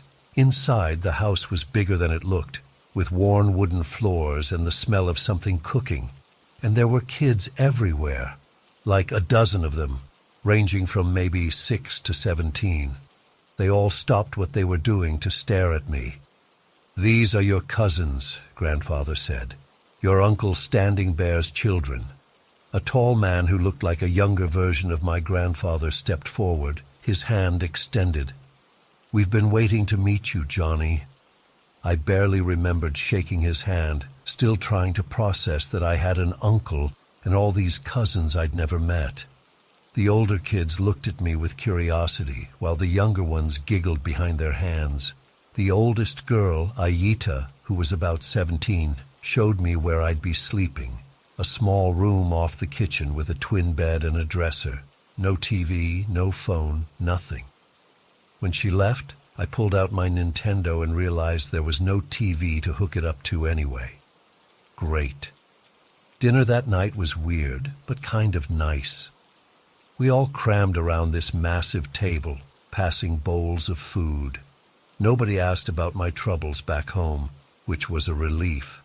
Instead, they wanted to know if I played sports, what music I liked, normal stuff. After dinner, we were sitting on the porch, watching the fireflies come out when we heard it. This sound from the backfield that made the hair on my neck stand up. It was like a howl, but different from any animal I'd ever heard. Lower, with a weird roaring quality mixed in. Everyone froze. The little kids instantly stopped playing and ran to the adults. Grandfather stood up so fast, his chair fell backward. "Inside," he said quietly but firmly. "Everyone inside, now." Uncle Standing Bear was already reaching for the rifle that hung over the door. "What is that?" I asked one of my cousins, Daniel, who was about my age. He just shook his head and pulled me inside with the others. Grandfather grabbed his own rifle from a cabinet. "Standing Bear, stay with the children," he said. "I'll check the back field." "You shouldn't go alone," my uncle argued. "I'll be fine. Just keep them inside." He nodded toward the window. "And keep watch." Then he was gone, disappearing into the darkening field behind the house. We all huddled in the living room. Nobody talked much. The younger kids were clearly scared, and the older ones were trying to distract them with card games and stories. I sat by the window with Daniel, watching the darkness swallow the field where my grandfather had gone. "Seriously, what was that noise?" I whispered. Daniel glanced at his dad, who was pacing by the door, before answering. "We think it's a Wendigo." "A what?" "Shh, keep your voice down," he warned. "A Wendigo. It's a spirit. A bad one." I almost laughed, thinking he was messing with me, but his face was dead serious. "It's been around for about a week now," he continued. "First over by the Little Feather place, then closer to town. Now here. It takes things." "What kind of things?" "Animals, mostly. So far." The way he added those last two words made my stomach tighten. We waited for what felt like hours. Some of the younger kids fell asleep on the floor. I must have dozed off too, because I jerked awake around 4 a.m. to the sound of gunshots, 3 of them in rapid succession. Everyone was suddenly on their feet. Uncle Standing Bear grabbed his rifle and was out the door before anyone could stop him. Aita took charge of the younger kids, pulling them away from the windows and into the center of the room. About 20 minutes later, the door opened and both men returned. Grandfather's pants were muddy up to the knees, and there was something dark smeared on his hands that I realized with a jolt was blood. "It got one of the heifers," he said simply, setting his rifle down. Uncle Standing Bear looked pale. "Did you see it?" Grandfather shook his head. "Just tracks, and what it left of Rosie." The younger kids started crying when they heard one of the cows was dead. I sat there feeling completely out of place and confused. "Everyone try to get some sleep," Grandfather said. "We'll deal with this in the morning." But I don't think anyone really slept after that. At breakfast, Grandfather explained to me what happened. "Something killed one of our cows last night," he said matter-of-factly. "Tore it apart pretty bad. Was it a bear? I asked, trying to be rational. Several of my cousins exchanged looks. No, Grandfather said, not a bear. Later, when he went out to the barn with Uncle Standing Bear, my cousins filled me in. It's definitely the Wendigo, said Daniel. My dad saw its tracks last week by the creek. What exactly is a Wendigo supposed to be? I asked, still skeptical. Aita answered, It's a forest spirit, a bad one. The stories say it was once human, but became possessed by a hunger that could never be satisfied. So it started eating people, and the more it eats, the hungrier it gets. And the bigger it grows, added Daniel. The old people say they can be as tall as trees. That's just a story, I said, but my voice sounded weak even to me. This is real, Aita insisted. People have seen it for generations. My grandmother's brother disappeared when she was a child. They found his clothes by the river, torn to shreds, with those same three-toed tracks all around. Aita seemed super smart and level-headed, not the type to believe in fairy tales. That's what made my skin crawl. These weren't little kids telling ghost stories. These were teenagers like me, who genuinely believed something supernatural was hunting in their woods. That night after dinner, Grandfather announced he was going to hunt the thing that killed our cow. Most of the younger kids were sent to a neighbor's house, but he reluctantly agreed to let me, Daniel, and 2 other older boys come along. Stay close, he warned us, and do exactly as I say. We set out just after sunset, all carrying flashlights. Grandfather and Uncle Standing Bear had rifles. We headed into the woods behind the pasture where the cow had been killed. The summer air was thick and humid, buzzing with insects, but otherwise quiet, too quiet, like the forest was holding its breath. Grandfather found the tracks easily, bizarre 3-toed impressions in the soft ground that looked nothing like any animal print I'd ever seen. They were huge, easily twice the size of a man's foot, and deep, like whatever made them was incredibly heavy. We followed the tracks for nearly an hour, deeper into the woods. The trees grew closer together, blocking out what little moonlight there was. Our flashlights made long, creepy shadows that seemed to move on their own. Then Daniel grabbed my arm, squeezing so hard it hurt. "Look," he whispered, pointing ahead. At first, I didn't see anything. Then I noticed that the tracks we'd been following suddenly stopped and started again behind us. The thing had circled around. It was following us. Uncle Standing Bear noticed it too. He whispered something to Grandfather in Cherokee. Grandfather nodded, his face grim. "We go back," he said quietly. "Now, stay together." That's when we heard it, that same howl roar from the night before, but closer, much closer, and another sound with it, a kind of weird clicking noise, like someone rapidly snapping their fingers. My heart was pounding so hard I could barely breathe. We started moving faster, still trying to be quiet. Then a branch snapped loudly off to our right. All our flashlights swung in that direction, and there they were, 2 glowing yellow eyes, about 7 feet off the ground, staring right at us. The next few minutes were pure chaos. Uncle Standing Bear fired his rifle. The eyes disappeared, but then we heard crashing through the underbrush, something big moving fast. Grandfather yelled for us to run. I've never run so hard in my life. Branches whipped my face. I tripped over roots but kept scrambling up, terrified of being left behind. Daniel was right next to me, gasping for breath. Behind us, something was gaining, something that moved through the dense forest like it wasn't even there. The clicking sound got louder, mixed with this wet, snuffling noise that made me think of a massive dog sniffing out prey. Uncle Standing Bear stopped suddenly and turned, raising his rifle again. "Keep going," he shouted at us. "Get to the house." He fired twice more. There was a horrible shriek, not animal, not human, something in between, and then a crashing sound like a tree falling. We didn't stop running. The house appeared through the trees, its windows glowing with light. We burst out of the forest, across the yard, and onto the porch. Grandfather practically shoved us through the door. Uncle Standing Bear arrived seconds later, his shirt torn and bloody scratches on his arm.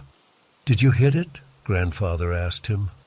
"I think so," he panted, "but it kept coming. I only got away because it stopped at the edge of the trees." We all looked out the window. The yard was empty, peaceful in the moonlight. But at the edge of the forest, the shadows seemed deeper, moving slightly, watching. Grandfather made us all sit down while he checked Uncle Standing Bear's arm. The scratches were deep, but didn't need stitches. While he was cleaning them, he made a decision. "I'm calling the tribal council," he said. "This has gone too far." That night, none of us slept. We took turns watching the windows. I kept seeing shapes moving in the darkness, but maybe it was just my imagination working overtime. The next morning, Grandfather was on the phone for a long time. When he hung up, he told me to pack my things. "I'm sending you home," he said. "What? Why?" I was surprised by how disappointed I felt. After all, wasn't this what I wanted? To go home? "It's not safe here right now." He sat down beside me. "Johnny, listen to me. What we saw last night, your father wouldn't understand. He left these ways behind a long time ago." "So it was real? That thing in the woods?" He nodded slowly. "The old evils are still out there. Some of them have been here longer than we have." Is it really a Wendigo?" "That's what the white man's books call it. We have other names." He put his hand on my shoulder. "Promise me you won't tell your father what happened. He'll never let you come back if you do." I promised, though I wasn't sure why I'd want to come back to a place with monster problems. When my dad picked me up later that day, he seemed surprised by how calm and respectful I was being. I think he expected me to be the same angry kid he'd dropped off. But seeing something like that, something that shouldn't exist but does, puts stupid teenage problems in perspective real quick. For years afterward, I had nightmares about those yellow eyes in the darkness. I'd wake up hearing that clicking sound, convinced it was outside my window. As I got older, I tried to rationalize what happened. Maybe it was a bear with some kind of deformity, or maybe my cousins had played an elaborate prank on the city kid. But deep down, I know what I saw, and I know from the look on my grandfather's face that it was something he'd seen before, something ancient and evil that has lived in those mountains for centuries. I went back to visit many times after that summer, but we never spoke about what happened that night. The closest my grandfather ever came to mentioning it was years later, just before he died. He squeezed my hand and said, "Remember what lives in the deep woods, Johnny. Some things should be left alone." That was the scariest summer of my life, but also the one that changed me the most. I stopped doing drugs, stopped hanging out with those older kids, and I started learning more about my Cherokee heritage. Not the tourist version with dream catchers and peace pipes, but the real history, the real stories. Because now I know those stories aren't just stories. They're warnings.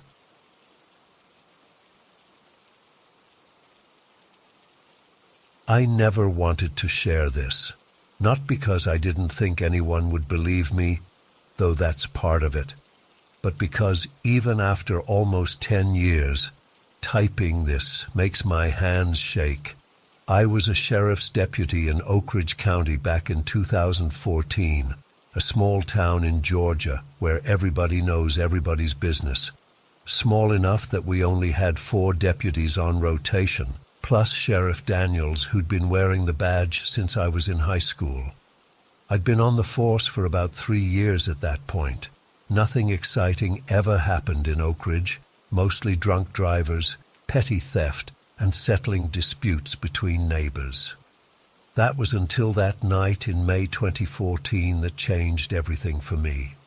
It was around 2 a.m. on a Tuesday. I was doing my usual patrol, sipping on cold gas station coffee to stay awake. Dispatch radioed in about a call they'd received. Someone reported hearing screams coming from 212 Mulberry Road. My blood ran cold when I heard the address. Everyone in town knew about that place. It was this old Victorian-style house that had been abandoned for years. The locals called it the Haunted House, and parents used it to scare their kids into behaving. The story went that back in the 1920s, a woman had hanged herself from the oak tree in the front yard after her husband and children died from tuberculosis. I never put much stock in ghost stories, figured it was just something to make our boring town seem more interesting. The property had been vacant for as long as I could remember. The last owners had moved out in the 90s, and it had been tied up in some kind of estate dispute ever since. The yard was overgrown, windows boarded up in some places, broken in others. I radioed back that I'd check it out. My partner, Dale, was clear on the other side of the county, and I didn't see the point in dragging him all the way out there for what was probably just some teenagers messing around.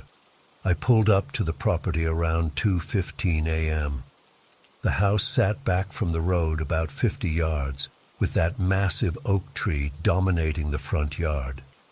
The moon was nearly full that night, which cast everything in this pale blue light and threw strange shadows across the property. The house itself was a 2-story Victorian with a wraparound porch, peeling white paint, and black shutters hanging crooked on most windows. I sat in my patrol car for a minute, just observing. No lights, no movement, no obvious signs of entry. But something felt off. The air seemed heavier somehow, like right before a thunderstorm. I called in my location to dispatch, grabbed my flashlight, and stepped out of the car. The gate to the property hung off its hinges, squeaking as I pushed it open. The sound seemed unnaturally loud in the quiet night. The overgrown grass brushed against my uniform pants as I made my way up the cracked concrete pathway. Each step I took toward that house, I felt this growing sense of unease, like something was watching me. The porch steps creaked under my weight. I noticed the front door was slightly ajar, just an inch or so. Could have been forced entry, could have been the wind. I announced myself as I pushed the door open with my left hand, right hand resting on my holstered weapon. "Sheriff's Department, anyone in here?" My voice echoed through the empty house. The air inside was stale and musty, with this underlying scent I couldn't quite place, something sweet and sickly, like rotting flowers. The flashlight beam cut through the darkness, illuminating peeling wallpaper and layers of dust. There was old furniture covered in sheets, like whoever left expected to come back someday. The floorboards groaned with each step I took. I methodically began clearing the first floor, living room, dining room, kitchen, a small bathroom. Nothing seemed disturbed, no signs of squatters or kids partying, just decades of neglect and decay. As I approached the staircase leading to the second floor, that feeling of dread intensified. It was like this physical pressure pushing against my chest, making it harder to breathe. I remember thinking how ridiculous I was being, a grown man, an officer of the law, getting spooked by an empty house. But there was something about this place that felt wrong on a fundamental level. I climbed the stairs, wincing at each creak and groan of the old wood. The second floor had a long hallway with 4 doors, 3 bedrooms and another bathroom, I assumed. The first 2 bedrooms contained nothing unusual. just more sheet-covered furniture and dust. The third bedroom was different. It was at the front of the house, with 2 windows facing the road. Unlike the rest of the house, this room felt colder.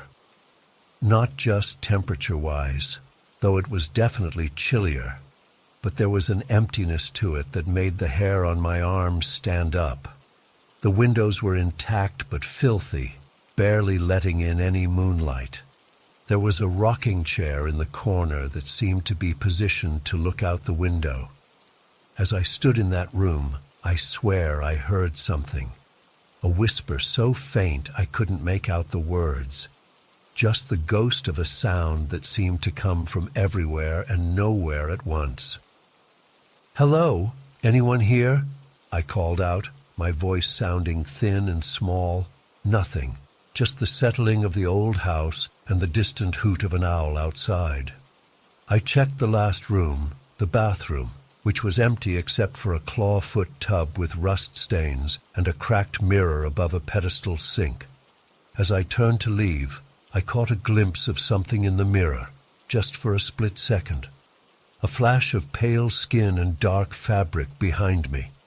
I spun around so fast I nearly lost my balance, but there was nothing there. Just an empty doorway leading back to the hallway. My heart was pounding now, and I felt foolish. I was letting the atmosphere of this place get to me. I decided I'd seen enough.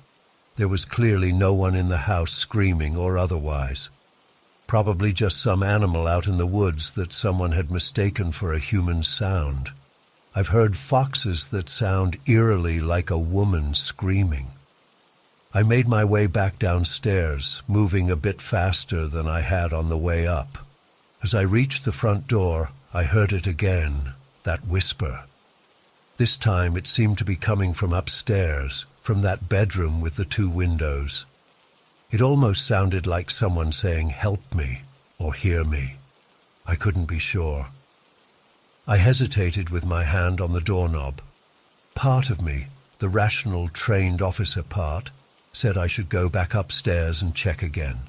But something deeper, something primal, was screaming at me to get out of that house. I listened to the latter. The cool night air hit my face as I stepped onto the porch, and I took my first deep breath since entering that place. I quickly made my way down the path, flashlight beam bouncing with each hurried step. I felt like a weight was lifting the further I got from the house, and by the time I reached my patrol car, I'd nearly convinced myself I'd imagined the whole thing.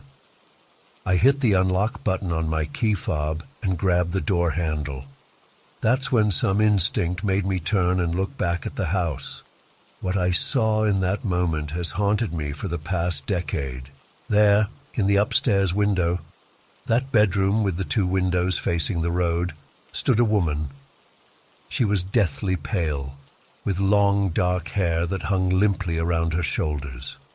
She wore what looked like a black Victorian-era dress, high-necked and full-skirted, but it was her face that rooted me to the spot. Her eyes were fixed directly on me, not just looking in my direction, but looking at me, seeing me. Her expression was empty, not sad or angry, just vacant, like there was nothing behind those eyes at all. I blinked, and she was gone, just vanished. I stood there frozen, key in hand, heart hammering against my ribs. I told myself it was a trick of the light, my imagination running wild after being in that creepy old house. I yanked open the car door and practically fell into the driver's seat. My hands were shaking so badly I struggled to get the key in the ignition. When the engine roared to life, I felt a momentary relief. I reached for the headlight switch and flipped it on. The beams cut through the darkness, illuminating the path leading to the house. And there she was again, standing in the middle of the path, maybe 20 feet in front of my car. The same woman, same black dress, same vacant stare. Only now I could see her more clearly in the headlights. Her skin wasn't just pale. It had a grayish, waxy quality to it. Her dress wasn't just black, it was stained with something darker in places. And her neck, there was something wrong with the angle of her head, like her neck couldn't quite support it properly. She didn't move, didn't blink, just stared at me with those empty eyes. I threw the car into reverse so fast I nearly hit the gate behind me. I backed out onto Mulberry Road, shifted into drive, and floored it. I didn't stop until I was 5 miles away, pulled over at a 24-hour gas station, breathing like I'd run a marathon. I never reported what I saw that night. What would I say? That I saw the ghost of the woman who supposedly hanged herself a century ago? I'd have been laughed out of the department, maybe even sent for a psych eval. So I just radioed in that the property was secure, no signs of disturbance, probably an animal that someone had heard. I avoided driving past 212 Mulberry Road after that night. I'd take the long way around if necessary. 6 months later, I heard the property had finally been sold. The new owner had the house demolished, claiming it was structurally unsound. I wasn't surprised. That place felt like it was rotting from the inside out. I left the department about a year later, moved to another county. I told everyone it was for better opportunities. But the truth is, I couldn't stand being in Oak Ridge anymore. Every time I drove past that empty lot where the house used to stand, I'd feel those eyes on me. To this day, I wonder about that whisper I heard in the bedroom. Was she asking for help? Or was she trying to lure me back upstairs for some more sinister purpose? I'll never know, and maybe that's for the best. Sometimes when I'm driving alone at night and pass an abandoned house, I can't help but glance up at the windows, and sometimes, just for a split second, I think I see a pale face staring back at me.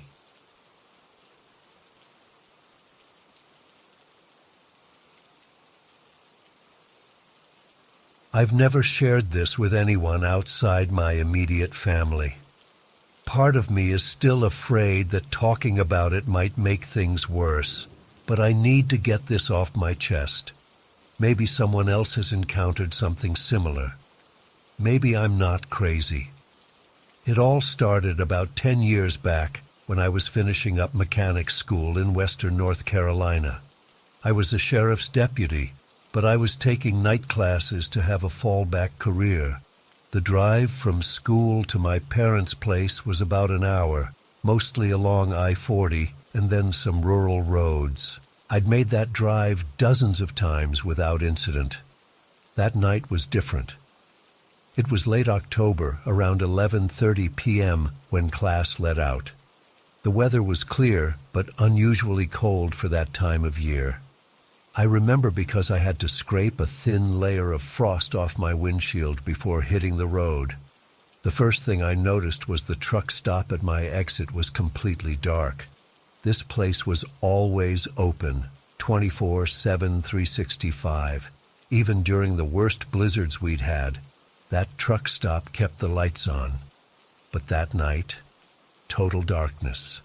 No trucks in the lot, no lights inside. Nothing.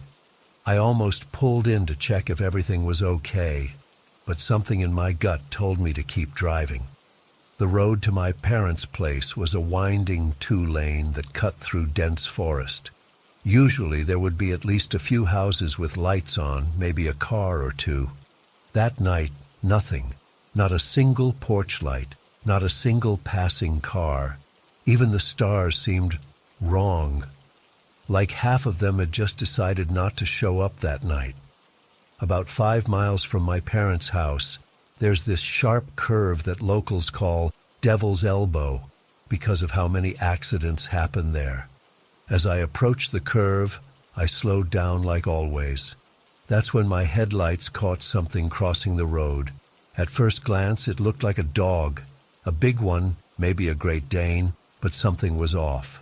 It was too skinny, almost emaciated, and it moved wrong, like its joints were in the wrong places. I hit the brakes hard, skidding a bit on the cold asphalt. My truck came to a stop maybe 30 feet from where I'd seen the dog. That's when the smell hit me. If you've ever come across roadkill that's been sitting in the summer heat for a few days, it was like that but 100 times worse. It was so bad my eyes watered. I almost threw up right there. I sat there for a second, trying to figure out what the hell I'd just seen. Then I glanced in my rearview mirror. What I saw still gives me nightmares. The dog was standing upright on 2 legs. I'm not talking about a dog standing on its hind legs like they sometimes do. This thing was standing like a person, and it was tall, easily 9 or 10 feet. Its front legs, arms, hung down almost to the ground, ending in what looked like hands with 2 long fingers. Its skin hung loose on its frame, like it was wearing a suit several sizes too big. Its face is what keeps me up at night. It had a snout like a bulldog but longer, and its mouth was full of teeth that didn't fit right, like someone had jammed steak knives into its gums at random angles. Where its eyes should have been, there were just empty sockets. Not like they'd been gouged out, but like it had never had eyes to begin with. Just these 2 black holes that somehow I knew were looking right at me. I froze, couldn't move, couldn't breathe. It was like time stopped for a few seconds. Then, thank God, a porch light came on at a house just off the road. It wasn't much, just a dim yellow bulb, but as soon as that light hit the thing, it jerked like it had been shocked. Then it moved into the woods with this weird, loping gait. Not running exactly, but covering ground faster than anything that size should be able to. I floored it all the way to my parents' house. My hands were shaking so bad I could barely get the key in the door. I grabbed my dad's shotgun from the gun cabinet and went back outside. I fired 2 shots into the air just to feel like I was doing something. My parents came running out, asking what the hell was going on. I told them I thought I saw a bear in the yard. They believed me. Bears aren't uncommon in those parts. But the look my dad gave me, I think he knew I was lying. Still, he didn't push it. I didn't sleep at all that night, kept the shotgun next to my bed and left the lights on. The next morning, I convinced myself I'd imagined the whole thing. Sleep deprivation, stress from school and work, maybe the beginning of a flu, anything to explain away what I'd seen. For almost 3 years, I managed to force that night out of my memory. I met my wife, Sarah. We got married and moved into a little house not far from where my in-laws lived. Things were good. Then it happened again. We were visiting Sarah's mom, who lives on about 5 acres at the edge of a state forest. It was summer, and we were sitting on the back porch after dinner. The sun had just set, and we were enjoying the fireflies coming out. Our dog, Blue, a big German Shepherd mix, was lying at our feet. Suddenly, from the edge of the woods, we heard a dog bark. Not just any bark. It sounded exactly like Blue. Same pitch, same rhythm, everything. But Blue was right there beside us, and he wasn't making a sound. He was on alert, though, hackles raised, staring into the darkness beyond the yard light's reach. Sarah asked if I'd heard that, and I nodded. Then we saw it, just at the edge of where the light faded. The same thing I'd seen years before, standing upright, skin hanging loose, those empty eye sockets. It was partially hidden by a tree, but there was no mistaking it. Blue started growling, but he wouldn't move from our side. Smart dog.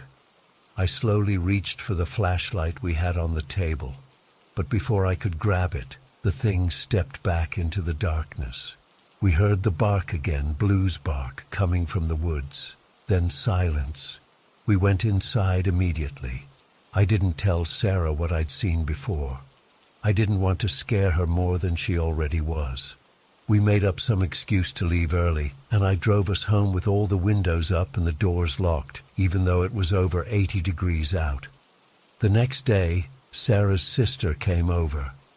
Michelle has always been into what she calls the old ways, herbal remedies, protective charms, that sort of thing. Sarah had told her about the strange barking, and Michelle got real serious. She asked if we'd seen anything, and the look on my face must have given me away. Michelle performed what she called a clearing on our house, burned some herbs, said some prayers, sprinkled salt across our doorways and window sills. Before she left, she took me aside and said something I'll never forget. "It's a flesh walker. It's taken an interest in you. Never go into the woods after dark, and never ever answer if something calls your name from the trees." I wanted to ask her more, but something in her expression stopped me. She was scared, really scared. For the next few years we were careful. We always came home before sunset. We kept Blue close. We reinforced the locks on our doors and windows. Sometimes I'd catch a whiff of that rotting smell near our property line, but we never saw the thing again. Not directly, anyway. Then about 6 months ago, I got a job offer in Delaware. Better pay, better hours, a chance to start fresh. Sarah and I decided to take it. Part of me hoped that whatever this thing was, it was tied to the mountains, that putting 650 miles between us would be enough. I was wrong. 3 weeks ago, I was taking Blue out for his last walk of the night. We have a fenced backyard now, but he likes his walks. It was close to midnight. I'd been working late shifts. The neighborhood was quiet, peaceful. For the first time in years, I felt normal. Then the smell hit me, that same rotting stench. Blue started whining, pressing against my leg. I turned to head back to the house, and that's when I heard it, Blue's distinctive bark coming from down the street. But Blue was right there beside me, trembling and silent. I picked him up, all 70 pounds of him, and ran for the house. I didn't look back, didn't need to. I could feel it watching me. Since then, it's happened twice more. Each time, the barking sounds closer to our house. Last night, it sounded like it was coming from our front yard. We keep the curtains closed tight now. I've installed motion-activated floodlights all around the property. We never go out after dark. Sarah wants to move again, but I don't think it would help. This thing, whatever it is, it's attached to me somehow. It followed me across state lines. It found me in a completely different part of the country. I've been researching, looking into Appalachian folklore, Native American legends, anything that might explain what this thing is and how to get rid of it. The closest I've found is something called a skinwalker in Navajo beliefs, but this doesn't quite match those descriptions. Michelle calls sometimes.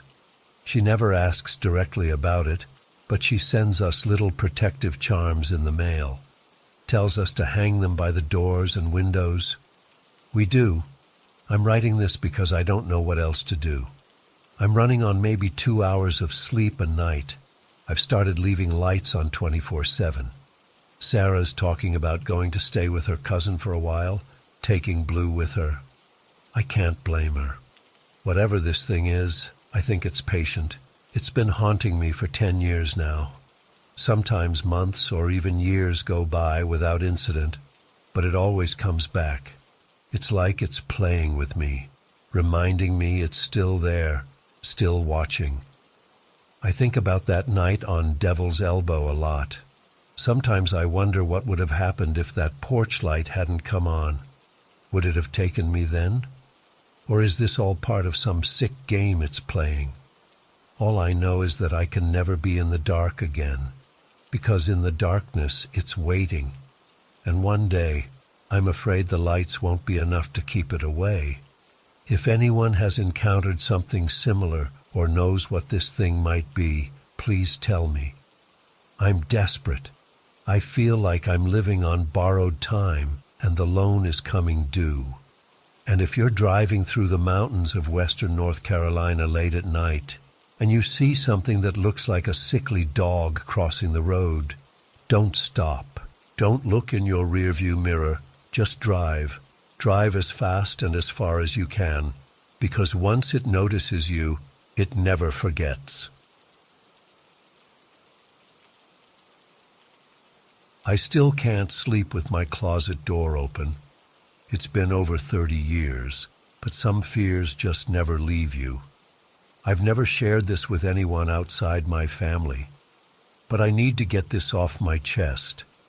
Maybe writing it down will help me process what happened in that house. It was the summer of 1989, and I had just turned 8 when my grandfather passed away. He wasn't particularly wealthy, but he had owned this big orange-colored house sitting on 88 acres of land about an hour outside of town. My parents had been struggling financially, so when they inherited the property, they jumped at the chance to move. No more rent, plenty of space for me to play outside. It seemed perfect. I remember the day we arrived.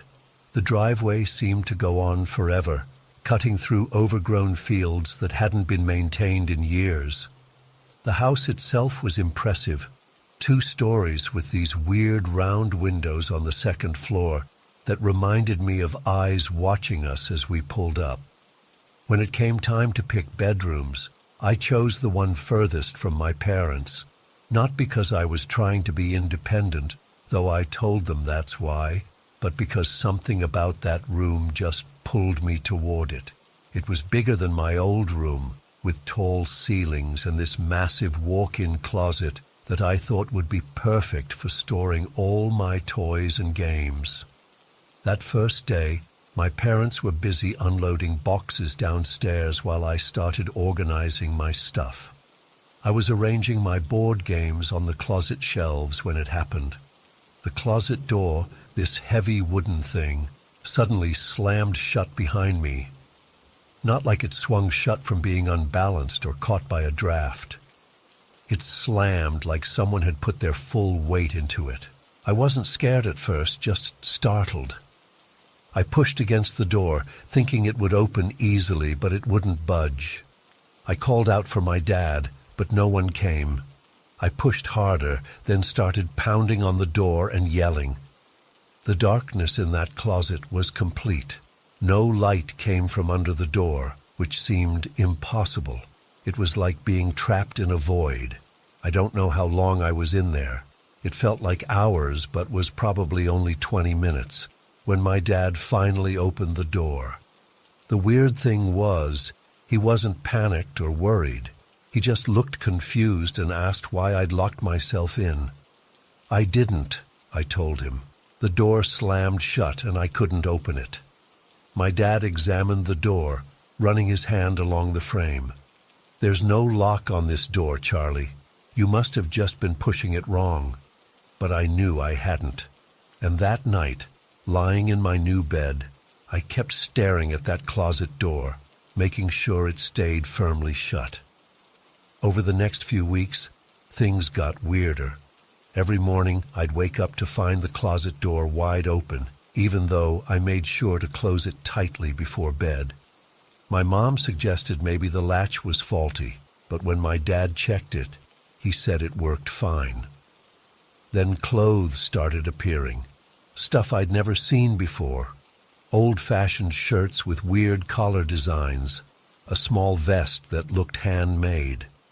At first, I thought maybe they were things my parents had unpacked from the attic. But when I asked them, they had no idea what I was talking about. The clothes would disappear a few days later, only to be replaced by different items.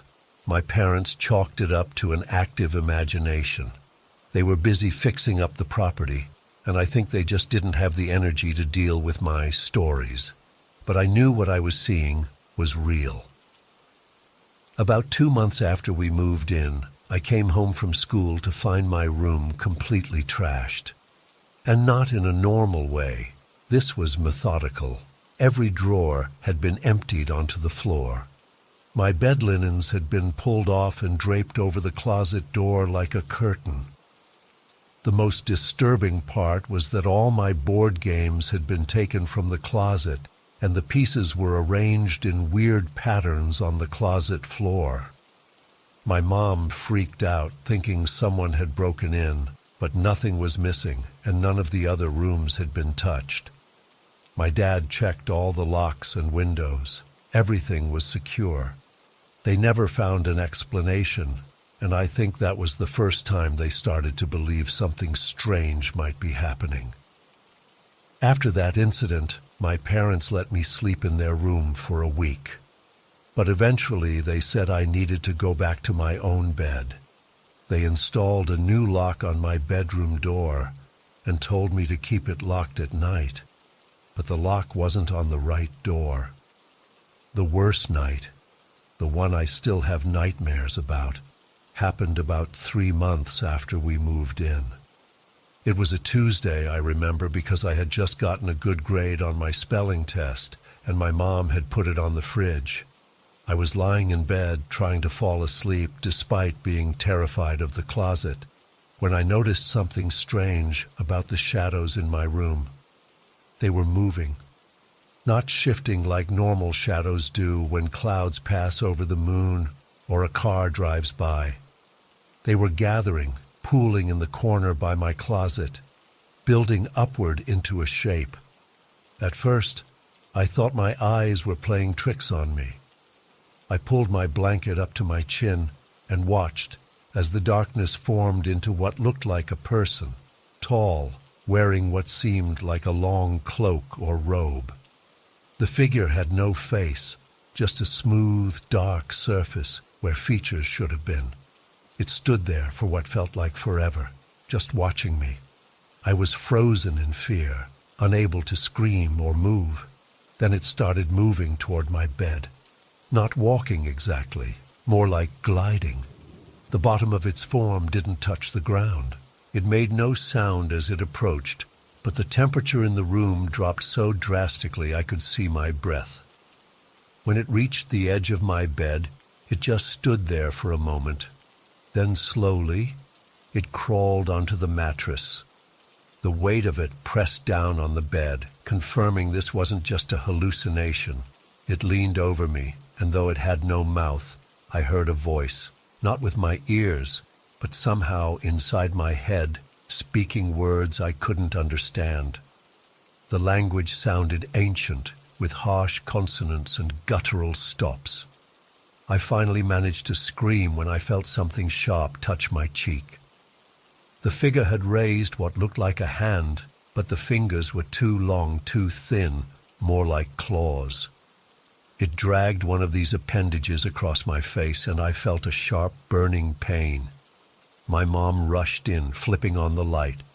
I was screaming and pointing at the figure, but her eyes seemed to slide right past it. She couldn't see it, even though it was right there, now hovering at the foot of my bed. "Charlie, what's wrong? Did you have a nightmare?" she asked, sitting on the edge of my bed, right through part of the shadow creature's form. But she didn't notice. She couldn't feel it either. I was sobbing, trying to explain, but the words wouldn't come out right. My mom put her hand on my forehead, checking for a fever.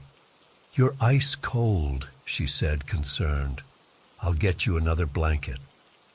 When she left the room, the entity moved closer again.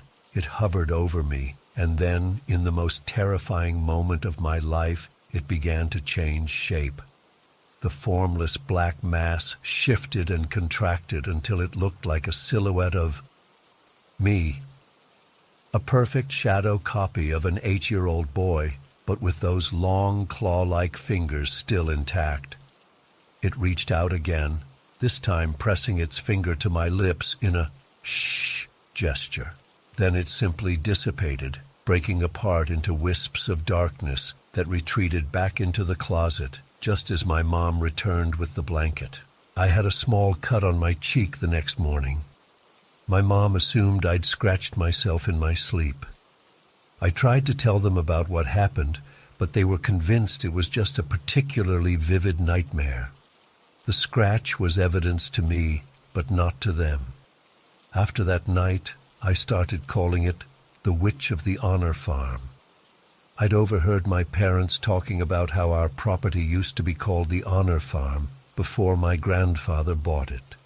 I don't know why I decided it was a witch, maybe because of the long flowing robe it wore, or maybe because at 8 years old, witches were the scariest thing I could think of. The hauntings continued for years. Sometimes weeks would pass without incident, making me think maybe it was over. Then I'd wake up to find all my books arranged in a spiral pattern on the floor, or my toys disassembled and put back together incorrectly. The shadow figure would appear every few months, always at night, always approaching my bed in that same gliding motion. I tried everything to keep it away. I put a crucifix over my door. We weren't even religious. I sprinkled salt along my windowsill after reading about it in a library book on supernatural protection. I even convinced my parents to let me get a dog, thinking it might scare away the entity. The dog refused to enter my room. By the time I was a teenager, the appearances had become less frequent, but more intense. Instead of just watching me, the witch would whisper those strange words, leaving me with splitting headaches that lasted for days. Sometimes I'd find symbols carved into my wooden desk or dresser, symbols that weren't there when I went to sleep. My parents eventually stopped dismissing my experiences entirely. They couldn't explain the symbols appearing overnight or the strange bruises I sometimes woke up with. 3 parallel lines, like I'd been grabbed by those claw-like fingers. They suggested therapy, which I tried, but stopped after the therapist recommended medication for hallucinations. I lived in that house until I was 20. After high school, I stayed home for community college, partly because we didn't have money for me to go away to school, but mostly because I felt oddly responsible for whatever was in that house. I was afraid of what might happen if I left. Would it follow me? Would it turn its attention to my parents? The final incident happened the night before I moved out. I had accepted a job in another state and was finally leaving. Most of my belongings were packed in boxes stacked against the wall. I fell asleep easily that night, almost peaceful, knowing I'd be gone the next day. I woke up around 3 a.m. to find the witch standing at the foot of my bed, but this time it wasn't alone. Behind it were smaller shadow figures, maybe 5 or 6 of them, all with the same featureless faces and long flowing forms. They surrounded my bed in a semicircle, and though none of them spoke, I felt an overwhelming sense of, not exactly sadness, but something close to it, like they were disappointed I was leaving. The main figure, my witch, approached and reached out its hand. For the first time in 12 years, I didn't flinch away. I was an adult now, and somehow the fear had been replaced by a strange curiosity. What did it want from me? Why had it haunted me all these years? It placed its cold hand on my forehead, and suddenly my mind was flooded with images. The land our house stood on, but different, undeveloped. People in old-fashioned clothes working fields. A structure that wasn't our house but stood in the same location.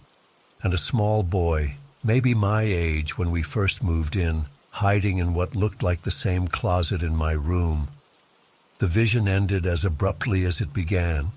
The shadow figures retreated, moving backward toward the closet without turning around. The door opened on its own, the first time I'd ever seen it do that, and they disappeared inside.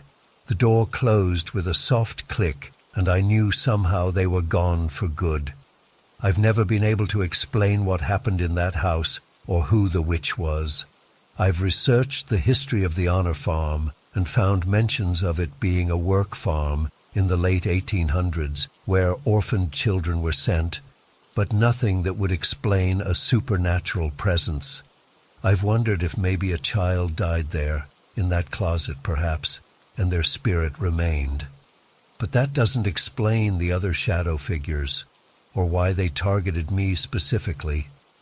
I'm 42 now, with kids of my own. My parents still live in that house, and strangely, they've never experienced anything unusual since I left. When we visit, my children sleep in my old room without incident. Sometimes I stand in that closet, waiting to feel something, a chill, a presence, anything. But it's just an empty closet now. But I still can't sleep with my closet door open. Some fears never leave you, even when the thing you feared is long gone.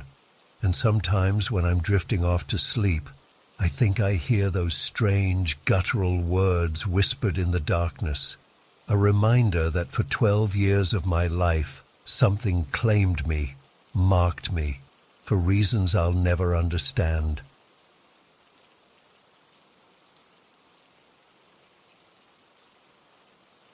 I have never told anyone the full story before. Even typing this makes my hands shake. I keep looking over my shoulder, feeling that familiar weight in the air. But people need to know what happened to me, what's still happening. It was the summer of 1987 when my family moved to Las Cruces, New Mexico. I was 17, pissed about leaving my friends in California and making it known to everyone. My dad had gotten a job at the university there, and my mom kept saying it was a fresh start for all of us. My younger sister Elena was only 12 and didn't seem to care much either way. The house we bought was this old adobe-style place on the outskirts of town. It was cheaper than anything else we looked at, which should have been our first warning. The realtor kept emphasizing the historical character and unique opportunity, but all I saw was peeling paint, cracked walls, and that weird smell that never went away no matter how much my mom cleaned. I remember the day we pulled up in our station wagon. It was hot, like walking into an oven hot, and the house looked worse than in the photos. The yard was all dirt and weeds, and the paint was this faded salmon color that looked almost like dried blood in certain light. There was this massive old cottonwood tree in the backyard that blocked most of the sun, keeping the house in constant shadow. What I noticed right away was how the neighbors reacted to us. This old lady across the street was watering her plants when we arrived, and she literally went inside the moment she saw us getting out of the car. The family next door had kids playing in their yard, but their mom called them in immediately.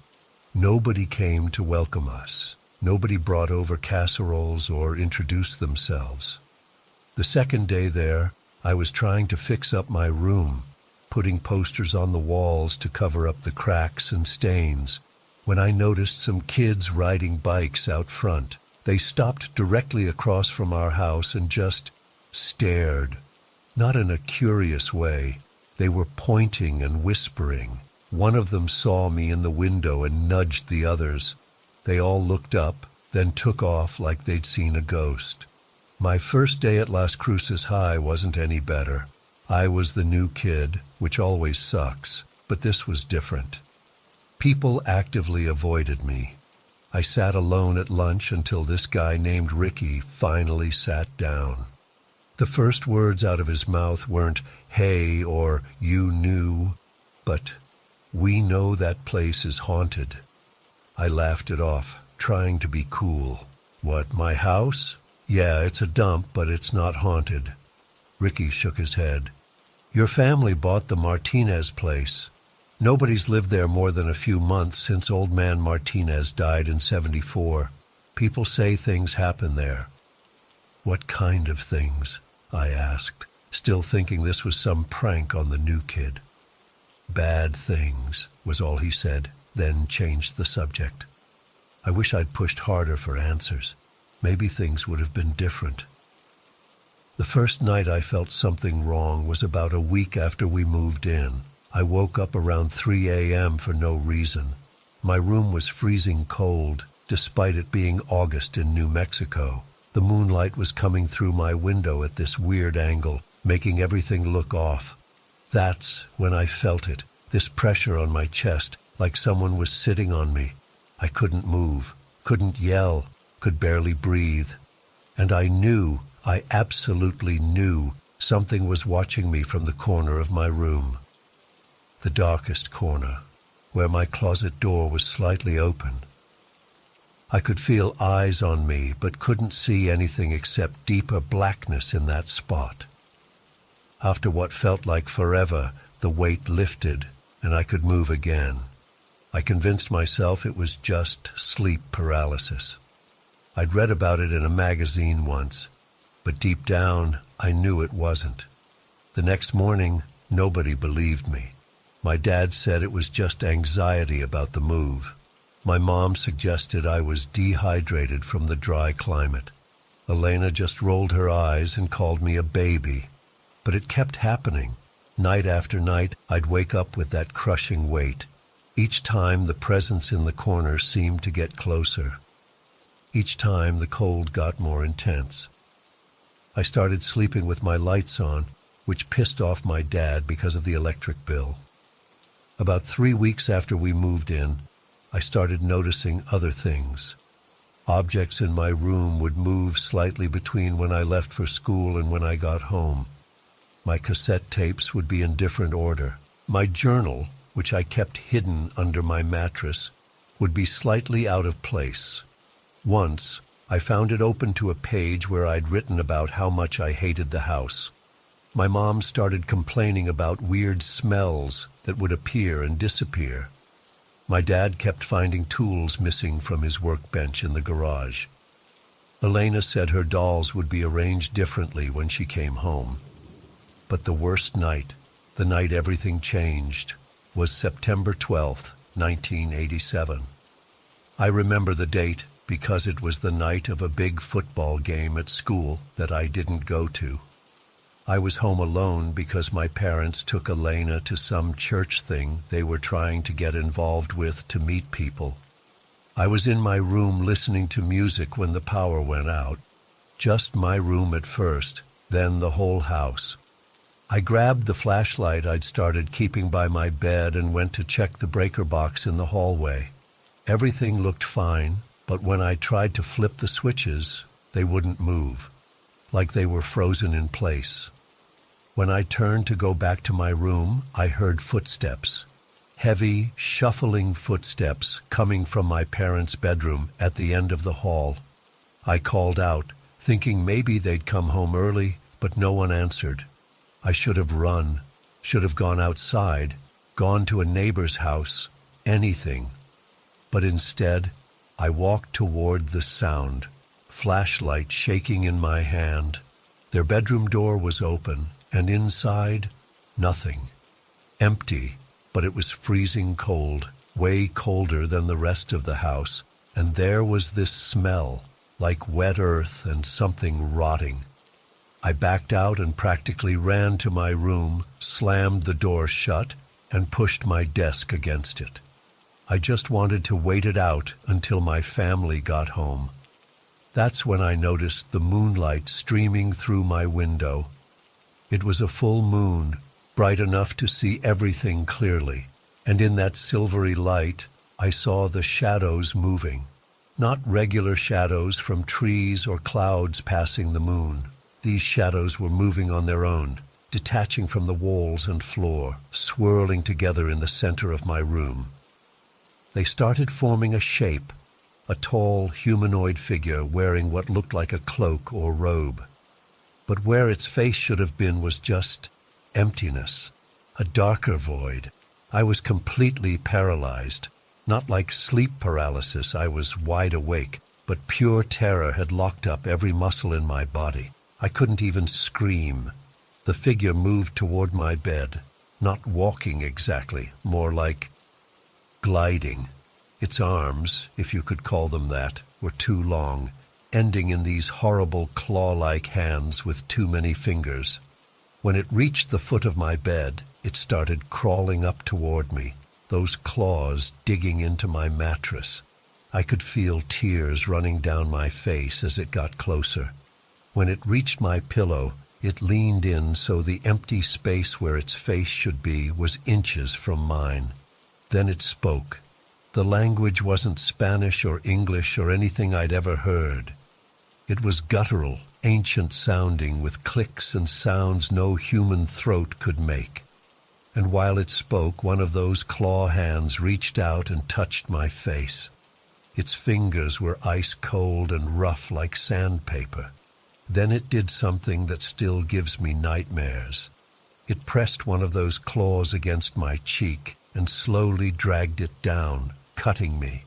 I felt the warm blood running down to my neck, but I still couldn't move or scream.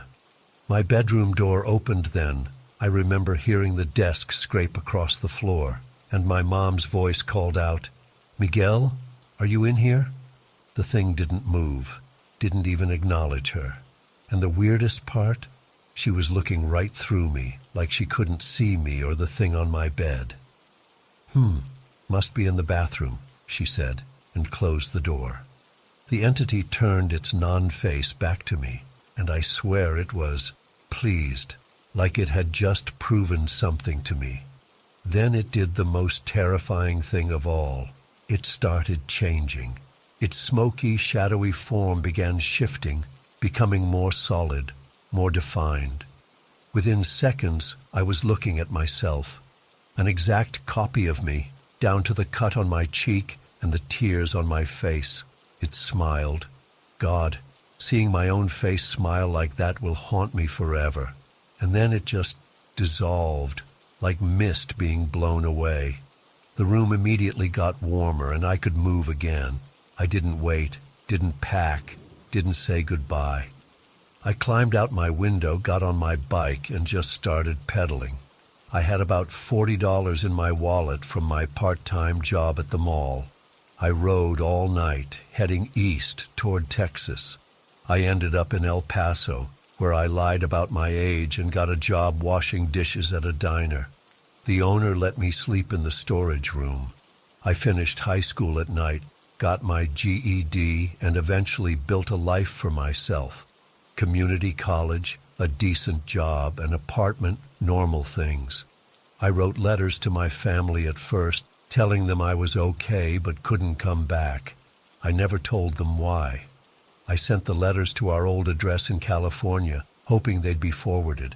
I never got any responses. For 25 years, I lived like this, always looking over my shoulder, but gradually convincing myself it was all in my head. Maybe I'd had some kind of breakdown. Maybe the stress of the move, the isolation, had caused me to hallucinate. Then, 3 months ago, I woke up in the middle of the night with that familiar weight on my chest, that cold sensation, that feeling of being watched from the darkest corner of my room. It had found me again. I started researching frantically the next day. I looked up the history of our old house in Las Cruces, searched for any similar experiences in the area. That's when I found references to the Navajo legend of Yinadrochi, a shape-shifting demonic entity that attaches itself to a person rather than a place. The descriptions matched everything I'd experienced. The cold, the pressure, the ability to make itself look like its victim. According to the stories, Yinadrochi chooses someone to wear like a skin, studying them before taking their place. It isolates them first, makes others unable to see or hear them when it's present. And once it has what it wants, the person disappears, and the entity lives their life, sometimes for years before moving on to another victim. I was trying to figure out what to do with this information when there was a knock at my door last night. When I opened it, I nearly collapsed. It was my mother, standing there looking exactly the same as she did in 1987, not a day older. Same clothes, same hairstyle, same everything. "Miguel," she said, smiling that familiar smile that now sent chills down my spine.